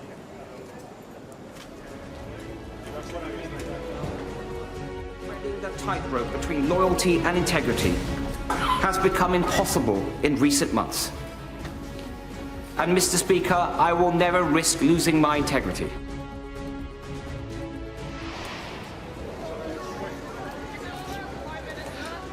Sinking ships, fleeing the rat, the Labour leader accuses Boris Johnson of losing all integrity amid fresh calls from both sides for him to resign. In the middle of a crisis, doesn't the country deserve better than a Z-list cast of nodding dogs? 8 further resignations today as more Conservatives withdraw their support for the Prime Minister, warning that they'll no longer pirouette around fractured values. Nadhim Zahawi promises a big pay rise for teachers and hints at tax cuts. We'll hear from the new chancellor. Sajid Javid and also Rishi Sunak have both questioned the integrity of this Prime Minister. Do you think this Prime Minister has integrity? I do. I think he... That's what we need to know. Well, because he's determined to deliver for this country. Sky News will bring you all the developments throughout the day as the Prime Minister fights to stay in Downing Street, ahead of another big questioning from MPs later this afternoon.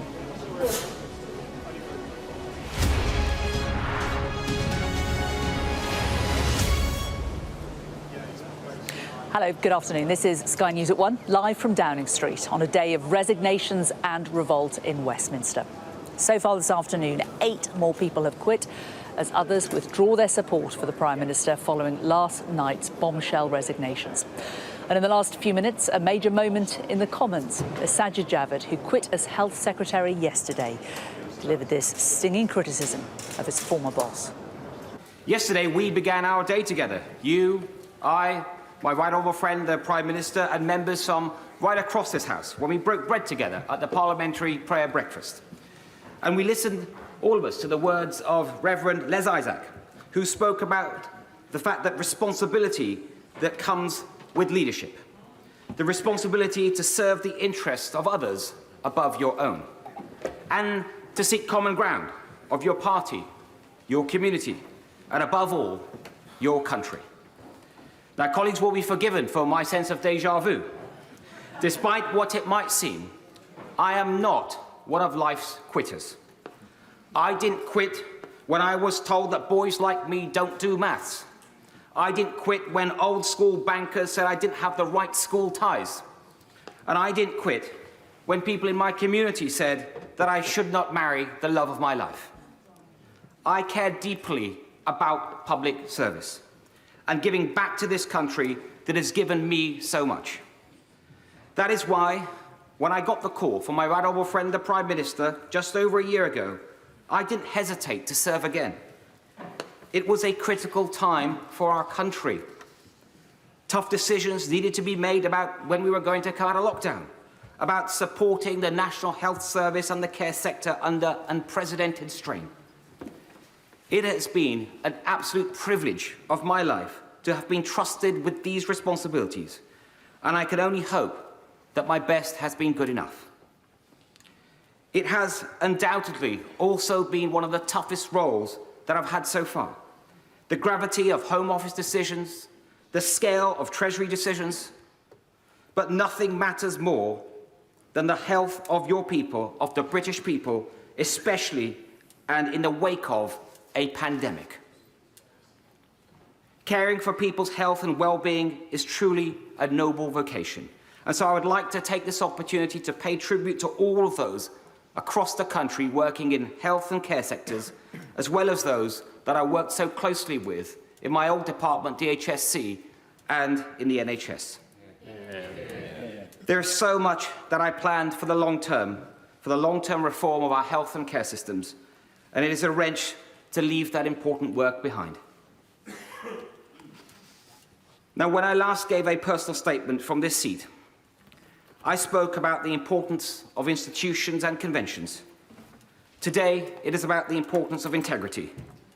And don't worry, there's not going to be a series of these. Institutions and integrity are both central pillars that underpin our great democracy. It doesn't matter what your political perspective is in this House. I believe that we are all motivated by the national interest, and that the public expects us all of us, to maintain honesty and to maintain integrity in whatever we do. This is not an abstract matter. We've seen in great democracies what happens when divisions are entrenched and not bridged. We cannot allow that to happen here. We must bring the country together as one nation. Effective governance inevitably requires loyalty and collective responsibility. Of course it does. And I'm instinctively a team player. And I have completely focused on governing effectively over the last year. But treading the tightrope between loyalty and integrity has become impossible in recent months. And, Mr. Speaker, I will never risk losing my integrity. I also believe a team is as good as its team captain, and that a captain is as good as his or her team. So loyalty must go both ways. The events of recent months have made it increasingly difficult to be in that team. It's not fair on ministerial colleagues to go out every morning defending lines that don't stand up and don't hold up. It's not fair on my parliamentary colleagues who bear the brunt of constituents' dismay in their inboxes and on their doorsteps in recent elections. And it's not fair on Conservative members and voters who rightly expect better standards from the party they supported. When the first stories of parties in Downing Street emerged late last year, I was personally assured at the most senior level by my right honourable friend's then team that, and I quote, there had been no parties in Downing Street and no rules were broken. So I gave the benefit of doubt. And I went on those media rounds to say that I'd had those assurances from the most senior level of the Prime Minister's team. Then we had more stories. We had the Sue Gray report, a new Downing Street team. I continued to give the benefit of the doubt. And now this week again, we have reason to question the truth and integrity of what we've all been told. And at some point, we have to conclude that enough is enough. I believe that point is now. I welcome the Prime Minister's public acknowledgement last night that matters could have been handled better in who he appointed and what was said about what he knew when. And I appreciated his kind and humble words and his humble spirit when I went to see him yesterday, and also the kind letter that he has sent to me. But I do fear that the reset button can only work so many times. There's only so many times you can turn that machine on and off before you realise that something is fundamentally wrong. Last month, I gave the benefit of doubt one last time. But I haven't concluded that the problem starts at the top. That is not going to change. I have concluded that the problem starts at the top, and I believe that is not going to change. And that means that it is for those of us in a position who have responsibility to make that change. I wish my Cabinet colleagues well, and I can see they have decided to remain in the Cabinet. They will have their own reasons. But it is a choice. I know just how difficult that choice is. But let's be clear, not doing something is an active decision. I'm deeply concerned about how the next generation will see the Conservative Party on our current course. Our reputation, after 12 years in government, depends on regaining the public's trust. This is not just a personal matter. The philosophy and perception of Conservatives depends on it. It is central to the Conservative ideal that we believe in decency, in personal responsibility, and in social justice enabled by conventions and the rule of law. The Conservative mission to extend freedom and prosperity and opportunity is all at risk if we cannot uphold that ideal. And, Mr. Speaker, it is not only the Conservative Party is not the only great institution in need of urgent repair. Like everyone in this House, I've been dismayed by the drip of stories of harassment and worse by members of this House. So I'm also concerned about how the next generation will see this House and the health of our democracy. In recent years, trust in our roles has been undermined through a series of scandals. But the one thing we can control is our own values and behaviours. So it is incumbent on all of us to set high standards for ourselves and to take action when they are not met by others. Mr. Speaker, I'm grateful for the messages of support that I've had from many members of this House and beyond. I got into politics to do something, not to be somebody. So it is hard in one way, but not in another. Being a good father, a husband, a son, and a citizen is good enough for me. And if I can continue to contribute to public life and my party from the backbenches, it will be a privilege to do so. Can I... Sajid Javid there making his statement to the House after resigning yesterday. Well, the former Health Secretary's statement came after an unsurprisingly bruising Prime Minister's questions for Boris Johnson. The Labour leader, Sir Keir Starmer, pulled no punches when it came to describing him, and also the Secretaries of State who remain in his cabinet. Awful behaviour, unacceptable in any walk of life. It's there for all to see, but he ignores it. It was the same when his ally was on the take from the lobbyists. It was the same when his Home Secretary was bullying staff. It was the same when taxpayers' money was being abused. And it was the same when he and his mates parted their way through lockdown. Anyone quitting now, after defending all that, hasn't got a shred of integrity.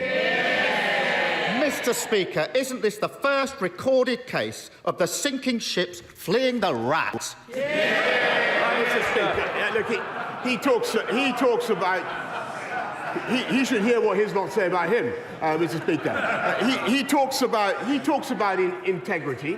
He wanted to install the member for Islington North into number 10, Mr. Speaker. That's what he wanted to do. Imagine what our country and what the world will be like now. He talks about integrity. He voted 48 times to overturn the will of the British people and take us back into the European Union.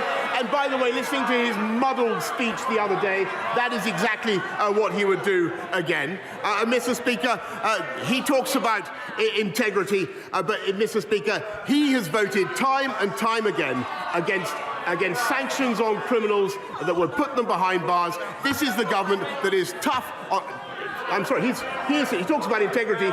He is himself facing a criminal investigation, Mr. Speaker, for which he asked me to resign. Keir Starmer. What a pathetic spectacle. The dying act of his political career is to parrot that nonsense. Yep. And as for those who are left, only in office because no one else is prepared to debase themselves any longer, the charge of the lightweight brigade. Have some self-respect. Mr. Speaker, for a week, he's had them defending his decision to promote a sexual predator. Every day, the lines he's forced them to take have been untrue. First, that he was unaware of any allegation. Untrue. Then, he was unaware of any specific allegation. Untrue. Then he was unaware of any serious specific allegation. And now he wants them to go out and say that he simply forgot that his whip was a sexual predator. Anyone with anything about them would be long gone from his front bench. In the middle of a crisis, doesn't the country deserve better than a Z-list cast of nodding dogs? Well, during Prime Minister's questions today, the Conservative MP Tim Loughton also had a question for the Prime Minister about the recent controversy. Does the Prime Minister think there are any circumstances in which he should resign?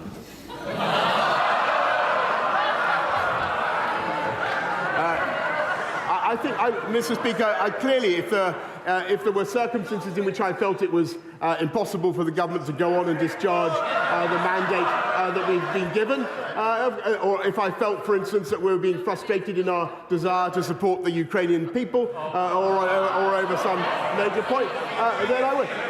But frankly, Mr. Speaker, the job of a Prime Minister in difficult circumstances when he's been handed a colossal mandate is to keep going, and that's what I'm going to do.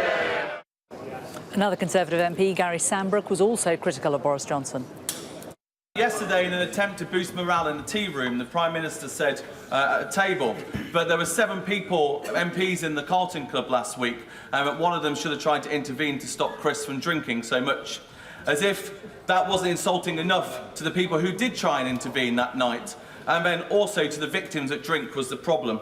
Isn't it the example, Mr. Speaker, but it's the Prime Minister constantly tries to deflect from the issue, always tries to blame other people for mistakes, and that at least nothing left for him to do other than to take responsibility and resign. Well, as we woke up this morning, there were more resignations from Boris Johnson's government. It began with the departure of Laura Trott. She wrote on Facebook, "I have resigned from my role as Parliamentary Private Secretary to the Department of Transport. Trust in politics is and must always be of the utmost importance, but sadly, in recent months, this has been lost." She was followed by the Children's Minister, Will Quince, who wrote on Twitter, "With great sadness and regret, I have this morning tendered my resignation to the Prime Minister after I accepted and repeated assurances on Monday to the media which have now been found to be inaccurate." Well, Sky News was one of the media organisations he spoke to on Monday, and this is what he told us at the time. I spoke with Number 10 both yesterday and today, and I asked them firmly and clearly for an answer on this, and I've been given categorical assurance that the Prime Minister was not aware of any serious specific allegation with regards to the former Deputy Chief Whip. More resignations followed, with more letters explaining why people felt the need to leave their government posts. A notable one was from the Justice Minister, Victoria Atkins.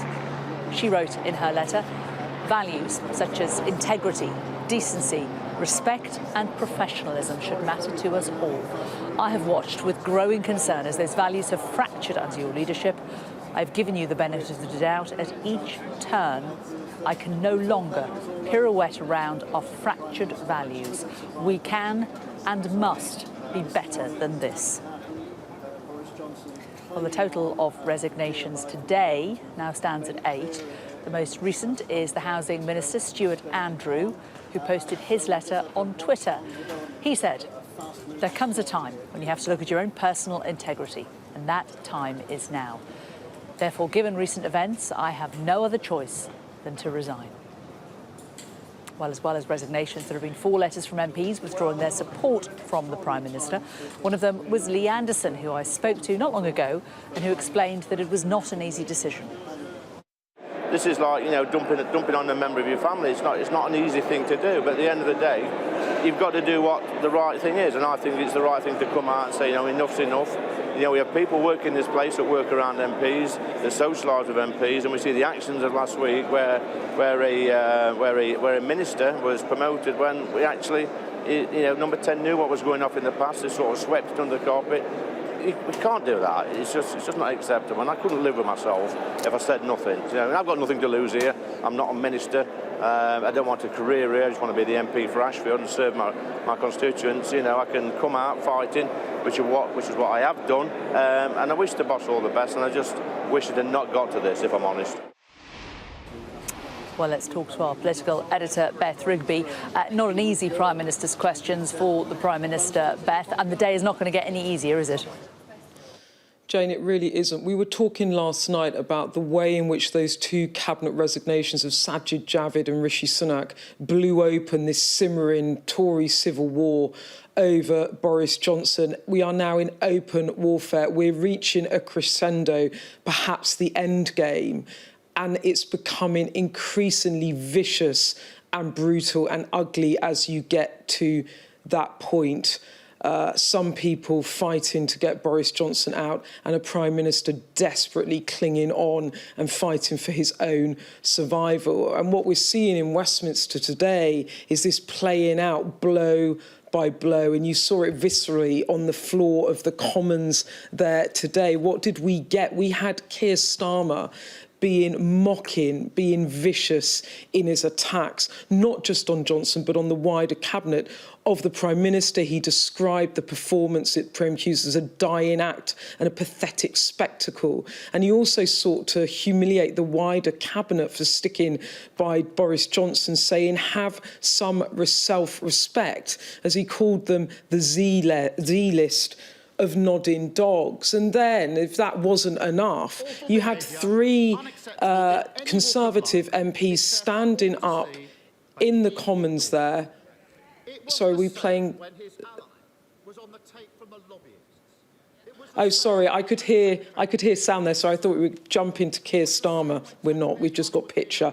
So then you had 3 Conservative MPs all calling for his resignation in the Commons, none more brutal than Gary Sambrook, who is on the 1922 Executive Committee, and he was very, very critical of the Prime Minister, calling him out and publicly accusing the Prime Minister of going to the tea room and criticising other MPs at that event with Chris Pincher on Wednesday night last week at the Carlton Club, where the former Deputy Chief Whip was accused of groping 2 victims, for which he has resigned, and now there is an investigation underway. Gary Sambrook's called the Prime Minister out for, he said, the Prime Minister blaming the MPs for not trying to stop Mr Pincher from doing that. And Gary Sambrook went on to say the Prime Minister constantly tries to deflect from the issue, always tries to blame other people for mistakes.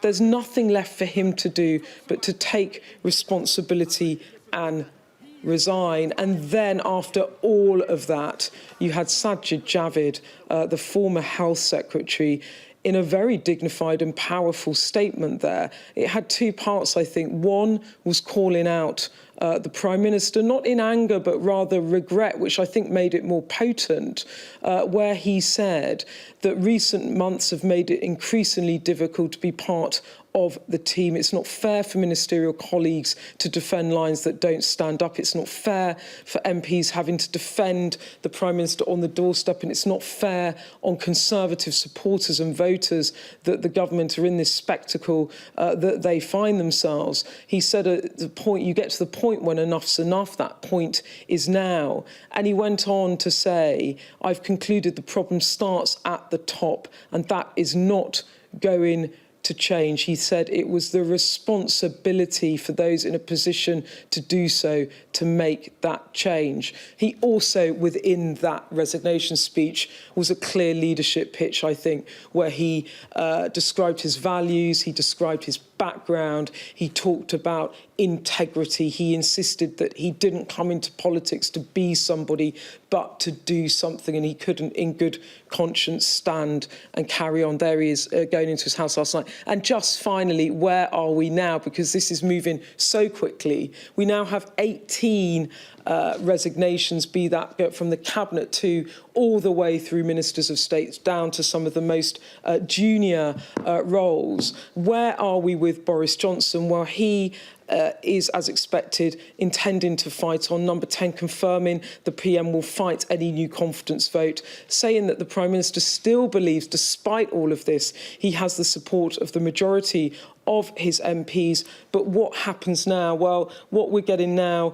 is reports and expectation that the 22 committee could meet this afternoon in a potentially private meeting at 4 p.m. where they discuss whether to change the rules. There's growing expectations, MPs telling me that they think that Graham Brady, who is the chair of the 22 committee, could now have enough supporters, or enough letters rather, into him calling for the Prime Minister to go. So there could be a meeting in which the 22 do decide, the executive, to change the rules and bring forward that confidence vote. That's a very live issue, and that's what the focus will be on this afternoon. It is getting very ugly in Westminster today as the Prime Minister tries to hang on and his opponents become far more forceful now in trying to push him out. Beth, thanks very much for that analysis for now. And as Beth was saying, later in the day, Boris Johnson will appear before the Parliamentary Liaison Committee as he fights to stay in his job, due to start answering questions at 3 o'clock this afternoon. So stay with us for that, for full live coverage and all the analysis afterwards. Well, as we heard at the start of the programme, there was a major moment in the Commons this afternoon as Sajid Javid gave his resignation speech. He delivered stinging criticism, with his former boss watching on, saying that treading the tightrope between loyalty and integrity has become impossible in recent months. All this is now from Sajid Javid's constituency in Bromsgrove in Worcestershire is Sky correspondent Becky Johnson. And Becky, if there was a moral high ground to take, Sajid Javid definitely took it today, didn't he? What are people there, voters who voted for him, saying about the events of the last couple of days? Well, we've spent the day here, and I have to say I've heard pretty much every opinion. There could be a real range of opinions here in Bromsgrove on Sajid Javid, also on Boris Johnson, whether Sajid Javid did the right thing. Of course, it was his resignation that kick-started this wave of resignations. Let's chat to some of these constituents. We've got Martin and Michelle here, who've been debating the finer points of what's been going on. So, Sajid Javid saying enough is enough. Yep. Reset button needs to be pressed. Well, it can only work so many times. Problem starts at the top. It's not going to change. Michelle, what do you think about what Sajid Javid has said, and what do you think about Boris Johnson? Boris Johnson is a buffoon. I just have no time for the man whatsoever.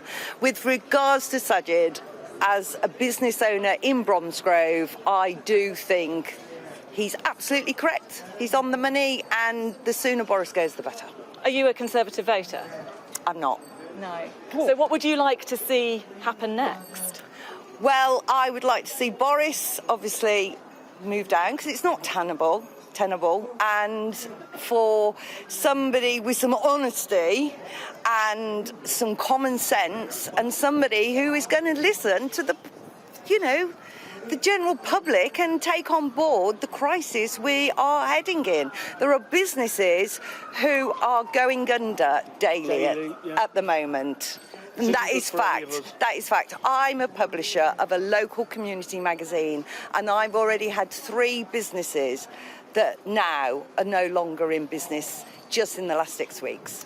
What was it, or at what point did you lose confidence in Boris Johnson? Well, from day one, really. I've never been a fan of Boris Johnson, and genuinely, I think that we need to get rid of him, and, who knows, Sajid might make the top man.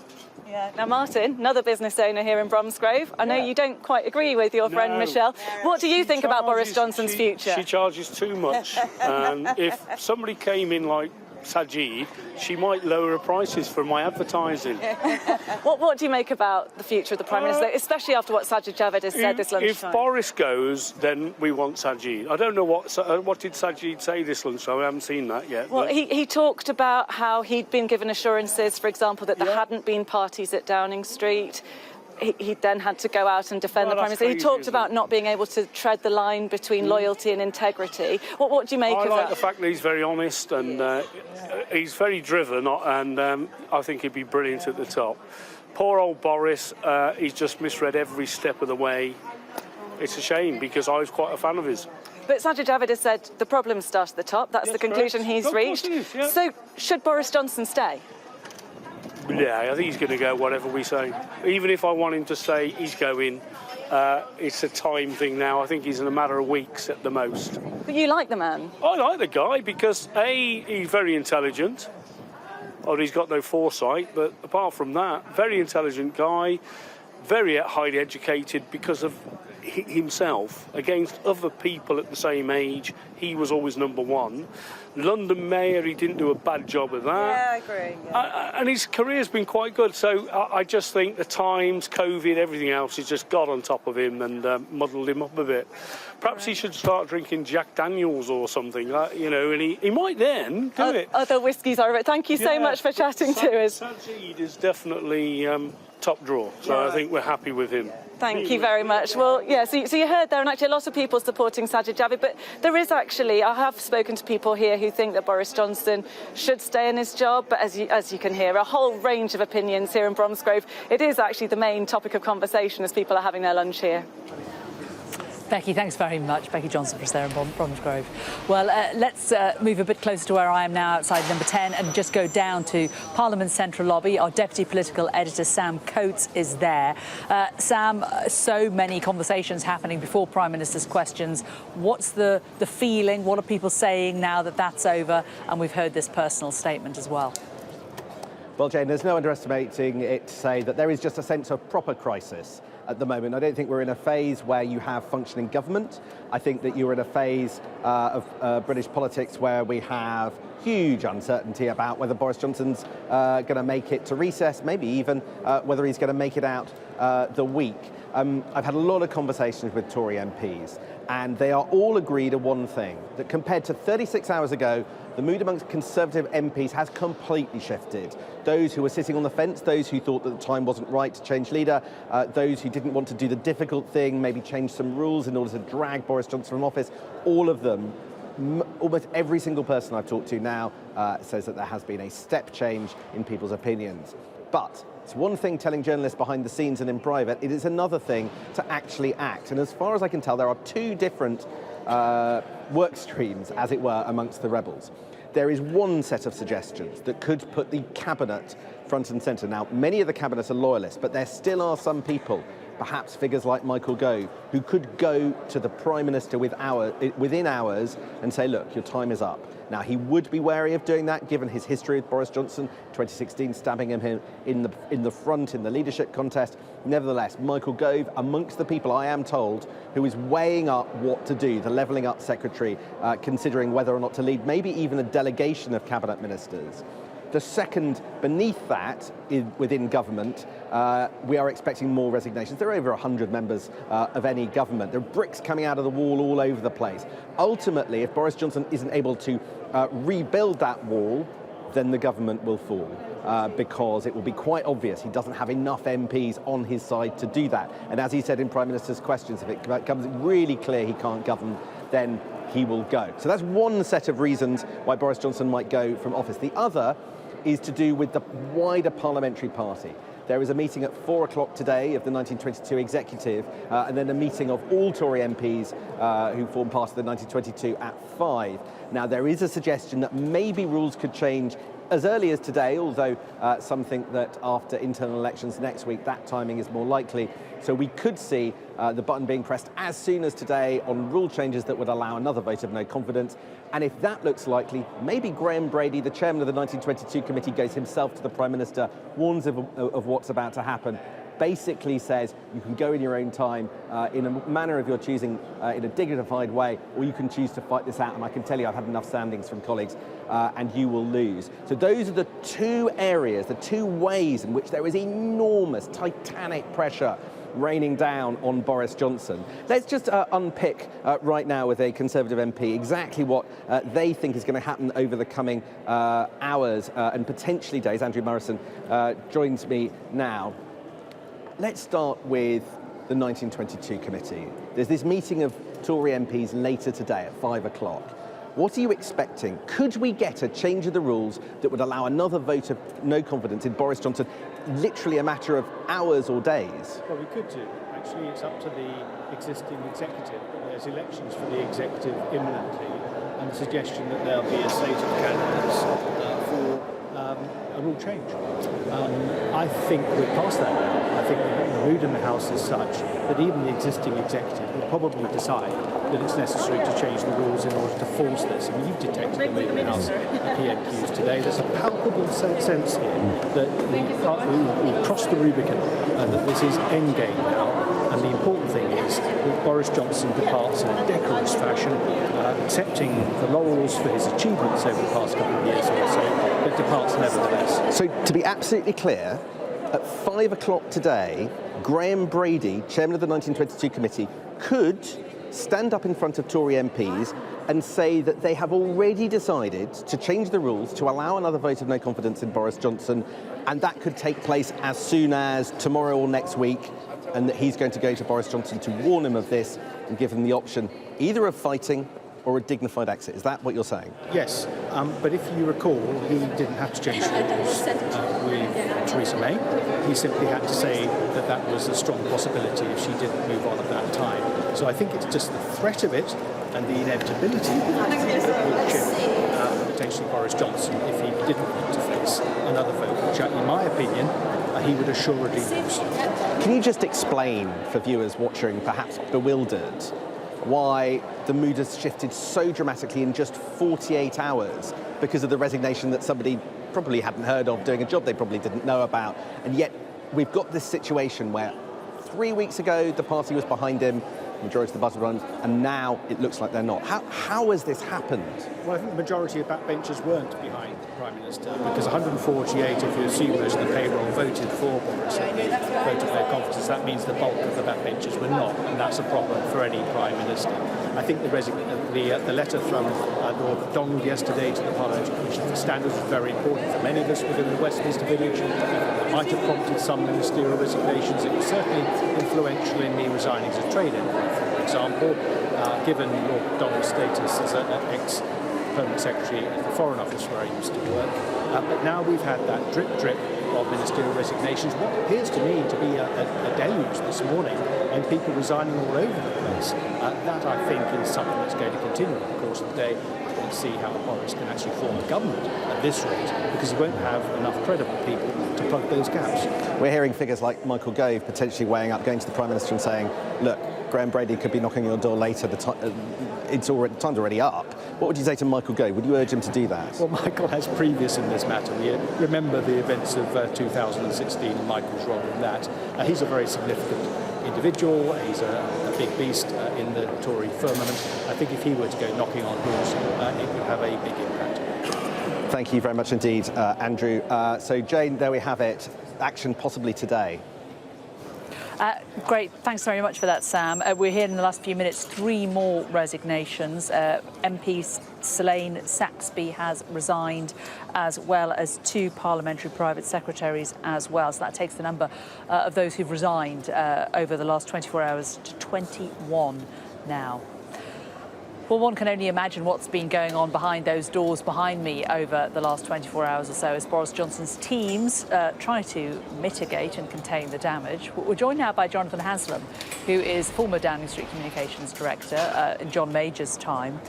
Jonathan, good to talk to you today. In terms of what has happened over the last week, it's clear that there is a Prime Minister who has a fairly loose relationship with the truth and doesn't seem to have a particularly good memory either. But how much of what has gone wrong can you lay at the blame of his advisers and those involved in the media operation here at Downing Street? Well, good afternoon, Jane. Clearly, they do have a significant problem. And as Sajid Javid said in the House of Commons this afternoon, it really stems from the top. You have to take your lead from your leader. And so if he is telling his Director of Communications and the Press Office one thing, and they are dutifully reporting it, and they're not checking sufficiently, then they have a significant problem. And it seems as though there isn't sufficient challenge going on in Downing Street. And that may well be because of all of the conflicting interests there are. We have Steve Barclay, who's now the Health Secretary, was Chief of Staff. There's David Canzini, who is a powerful figure, but not a politician per se. And then Gutta Hari, who is a communications person who knows Johnson very well indeed. And then there are the ranks of the civil service as well. So it looks like, again, a reset which he organised after Partygate hasn't really worked in organisational terms. It's chaos, and that's reflective of the nature of Boris Johnson. So I don't think that's likely to change, and he confirmed it when he was out in Rwanda, that if people are looking for a psychological change in Boris Johnson, don't expect it to happen, because it's not going to happen. So I'm afraid whichever person or group of people is in charge of the communications at Downing Street, they're facing a task of pushing water uphill in many respects, because they can't necessarily rely upon what they're being told. And in today's media environment, Jane, as you know, and you're outside Downing Street right now, rolling news demands almost instant answers. And there's little time and little forgiveness for making mistakes. And unfortunately for Boris Johnson, it's more than just making mistakes. There's a whole litany throughout his whole career of playing fast and loose with the truth. There was a very good reason why, when we had the prorogation of Parliament issue and it went to the Supreme Court, a witness statement, the most usual thing that you would expect from the defendants, wasn't forthcoming because nobody would sign it. That nobody, it seems, would be prepared to put their name to that piece of paper. And then you go through the whole list of other things that have happened. And the one that has broken the camel's back, I think, is this drip over Chris Pincher about what the Prime Minister knew when. And that has been the most appalling litany of failures in communications terms. They've got a problem. And I think the thing we're looking for now, actually, is the momentum which you are recording and Sam and Beth have been telling us about, and looking at the other aspects of what the Conservative MP was saying a moment ago about, actually, who is there to carry out the business. They've lost today John Glenn, a long-standing Treasury Minister, who's very, very effective. We've lost Stuart Andrew. Now, he's about the 12th housing minister we've had in 10 years, and God knows that tells us something about why housing is a problem. Who's going to be number 13?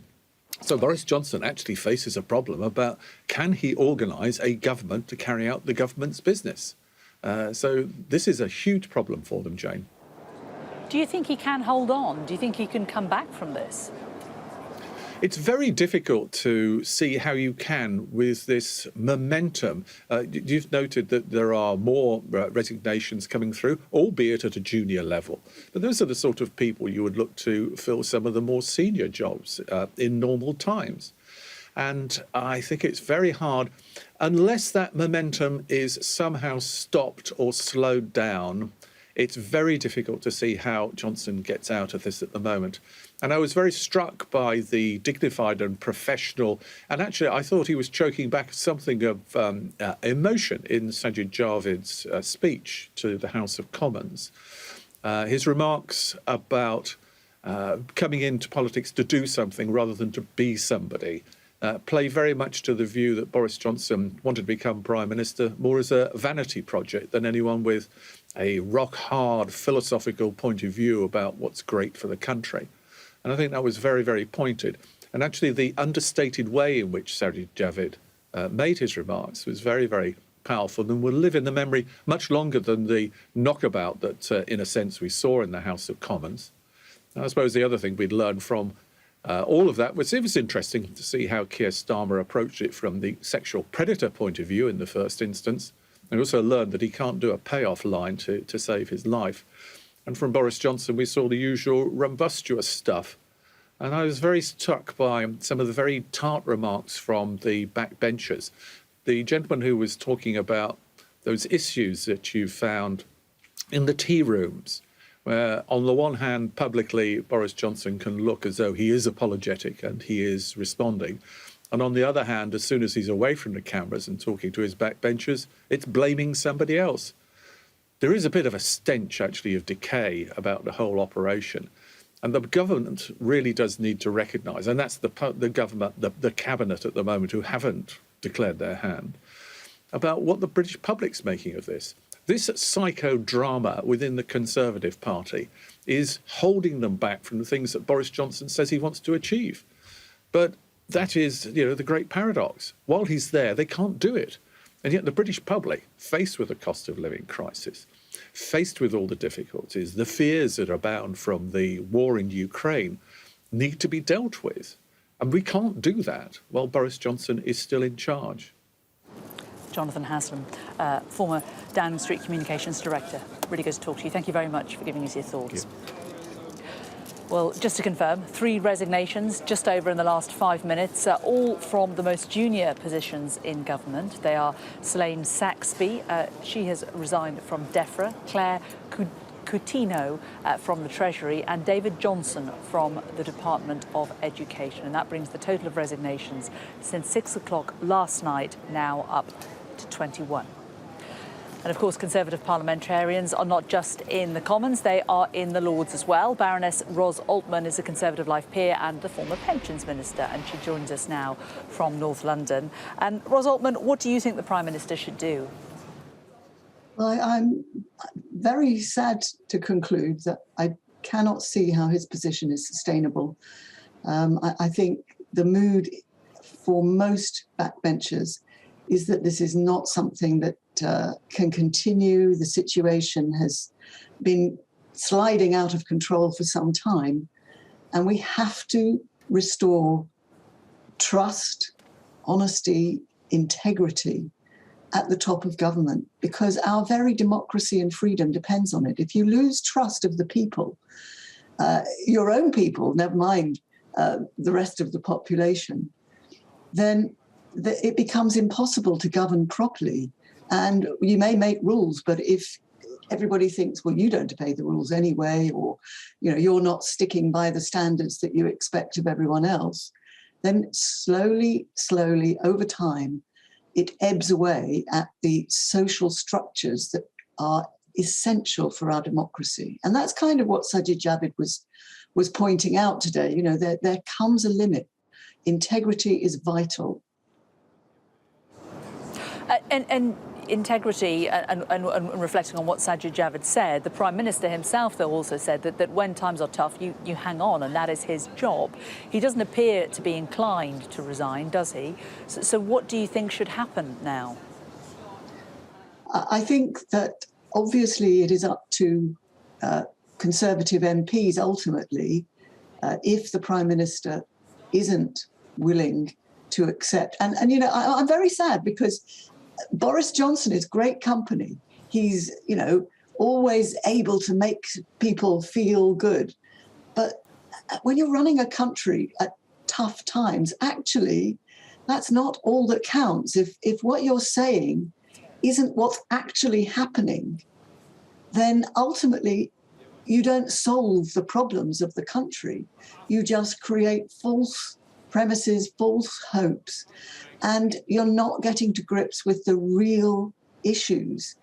So, I think the 1922 committee will be making appointments next week. There will be a process in place to discuss what to do if the party has lost confidence in the leader. Of course, there are people who still appreciate Boris Johnson and all he has done and maybe feel reluctant to let that go. But it's so dangerous, both for the party and the country, if there isn't a stand made now after all that we've seen, all that we know, all that we hear.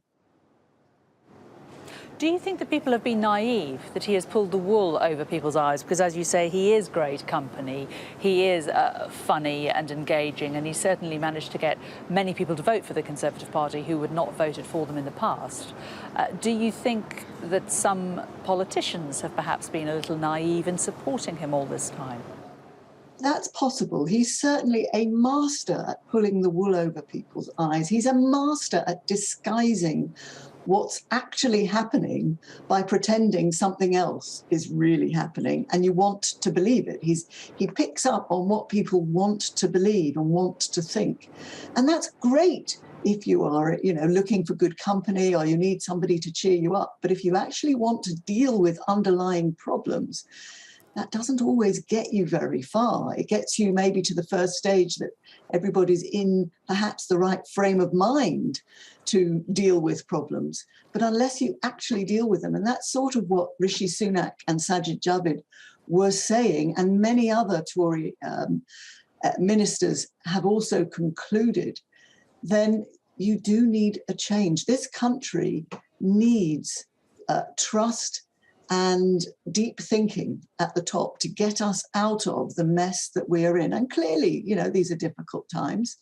At the last election, a lot of people voted for Boris Johnson, partly because of his personality, partly because of the fear of Jeremy Corbyn. And I still believe that a Corbyn-led government would have been far worse than what we have had so far, especially in the context of Russia. And we need a Conservative government, but we need a Conservative government that sticks to Conservative principles, in my view. And this, at the moment, isn't really happening. Baroness Ros Altman, former Pensions Minister and a Conservative Life peer. Thank you very much. Thank you. Well, let's think a little bit more about what is going on behind the big black door behind me. We're joined by Anita Boateng, a former Conservative Special Advisor.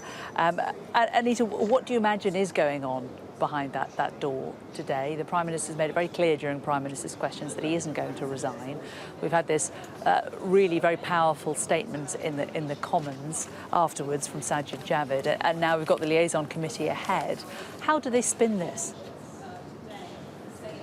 The Prime Minister needs to necessarily spin the resignation, but he just needs to underscore his resolve.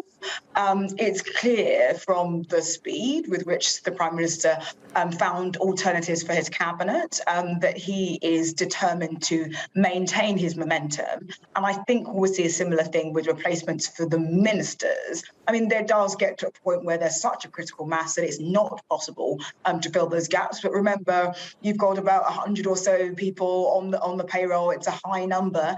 And so far, we're talking about a sort of 10 to 15% of that payroll having resigned thus far. So I do think the Prime Minister sees little disadvantage to not toughing it out. And so I think that dynamic will continue unless and until there is a significant vote of no confidence in the Prime Minister. But in terms of what is happening inside Number 10, we've spoken to Jonathan Haslam a while ago about what happens if a Prime Minister doesn't necessarily tell the truth to advisers, and then what happens if they then don't necessarily tell the truth to journalists. It's very corrosive, isn't it, in terms of a working relationship? It is. I mean, advisors advise and ministers decide. Boris Johnson will be making the final call about what he wants to do. But I think if his direction to his team is, let's find alternatives for the ministers that have resigned. What can I do in respect of the economic announcement speech that was expected to be made next week? How do I keep that momentum up? What negotiations do I need to have with Nadhim Zahawi over the proposals that we could put forward to spell out, an economic direction that will be appealing to Conservative MPs? I think all of those things will be things that he will be tasking his advisors with doing, because, the alternative is to sit and scroll through Twitter, which I don't think is in the Prime Minister's style. What did you make of his performance in the House of Commons? Well, I thought that he definitely decided that he was going to, not pretend nothing was happening, but he was going to roll out his greatest hits and certainly make the case and underscore a number of things that he has achieved, and also underscore his personal, he feels, mandate and his election-winning success. And I think all of those will be important messages to trot out to MPs who will possibly take fright at the possibility of the uncertainty of a contest and what that does to the unity of the Conservative Party, but also to fears that this may end up at the ballot box at a moment where the economy is in an incredibly tough situation. Not just inflation, we've seen what's been happening to the pound this morning, which is not just about the Prime Minister, but actually about those broader questions around the underlying strength of the economy. So I think the Prime Minister did the only thing he could do, really, I think, in this situation, which is to say, by the way, I've done a great deal and I'm determined to keep doing more. Anita Boateng, former Conservative Special Advisor, thank you very much. Well, in the last few minutes, it's all changing. We've had another letter of no confidence, this time from Robert Jenrick, another MP. Our Deputy Political Editor, Sam Coates, is in Parliament's central lobby. Sam, how significant is this intervention? Robert Jenrick, a long marcher alongside the Prime Minister. He was a cabinet minister, but today he writes, "I found it difficult to support this government ever since you started rising tax, and it's painfully clear that we are failing to provide the coherent grip and direction the country needs." So part of Robert Jenrick's argument is that there isn't policy direction in government, but part of his argument is that Boris Johnson's own personal behaviour is costing the party. More fundamentally, he writes on his Facebook page, there has been a significant and, I fear, irretrievable loss of trust with the public, confirmed by the mishandling of serious allegations in recent days. If we are to continue our present path, we risk doing lasting damage to the reputation of the Conservative Party for competence and good government. The point about Robert Jenrick going, he was one of the first, alongside Rishi Sunak and Oliver Dowden, to endorse Boris Johnson. He was in the cabinet for many, many months, did get into a little bit of difficulty over allegations to do with property developers and the like, but nevertheless Boris Johnson stuck by him for a long time.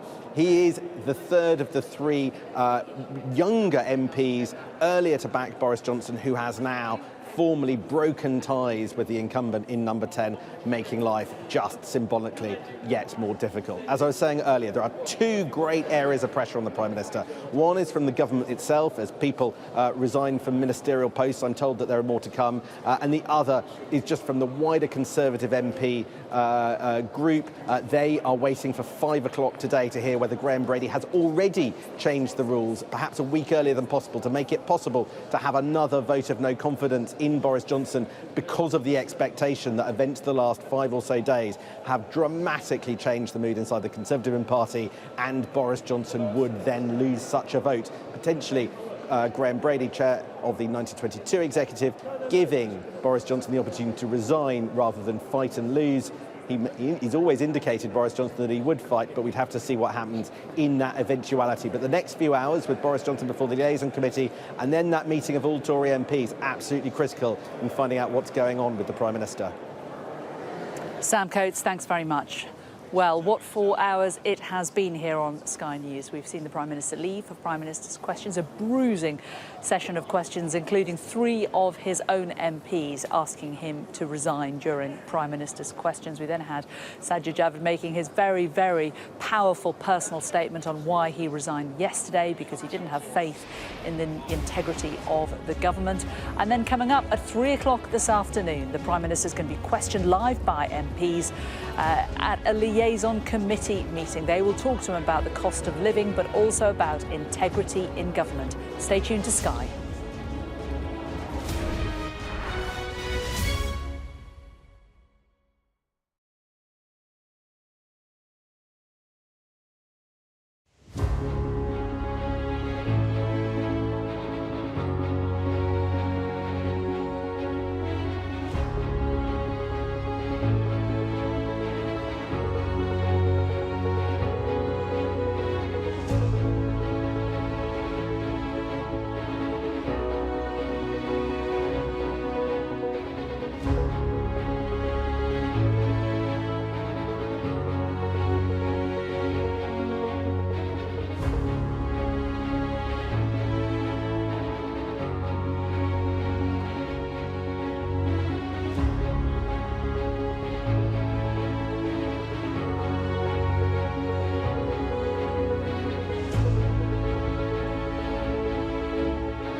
This is the Sarah Jamie Show, live from Westminster today as Boris Johnson fights to save his career.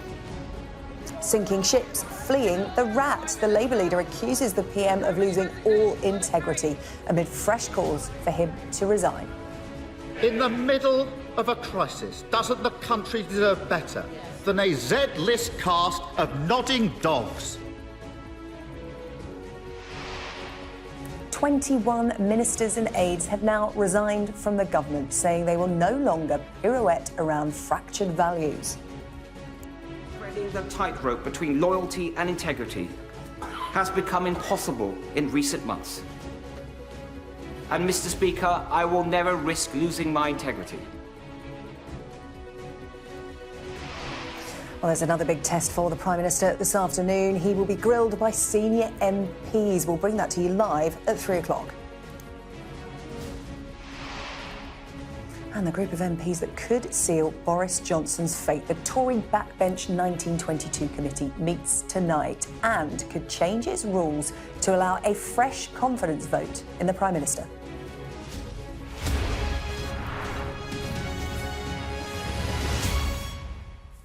Well, good afternoon. It's been a busy and fast-moving day so far here in Westminster. Let's bring you the story so far. Boris Johnson vowing to stay on as Prime Minister this afternoon, despite the growing revolt against his leadership.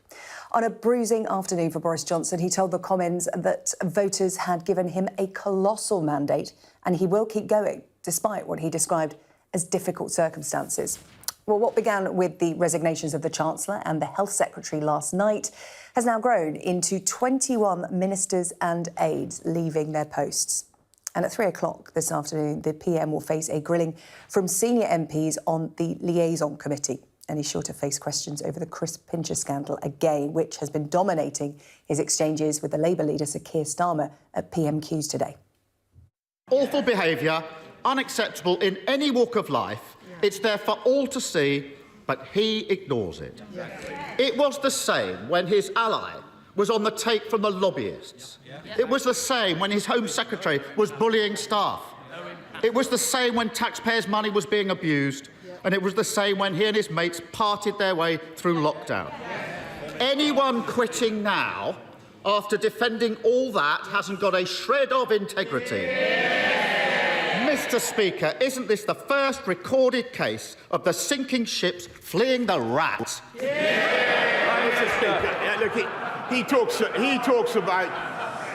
He should hear what his lot say about him, Mr. Speaker. He talks about integrity. He wanted to install the member for Islington North into number 10, Mr. Speaker. That's what he wanted to do. Imagine what our country and what the world would be like now. He talks about integrity. He voted 48 times to overturn the will of the British people and take us back into the European Union. And by the way, listening to his muddled speech the other day, that is exactly what he would do again.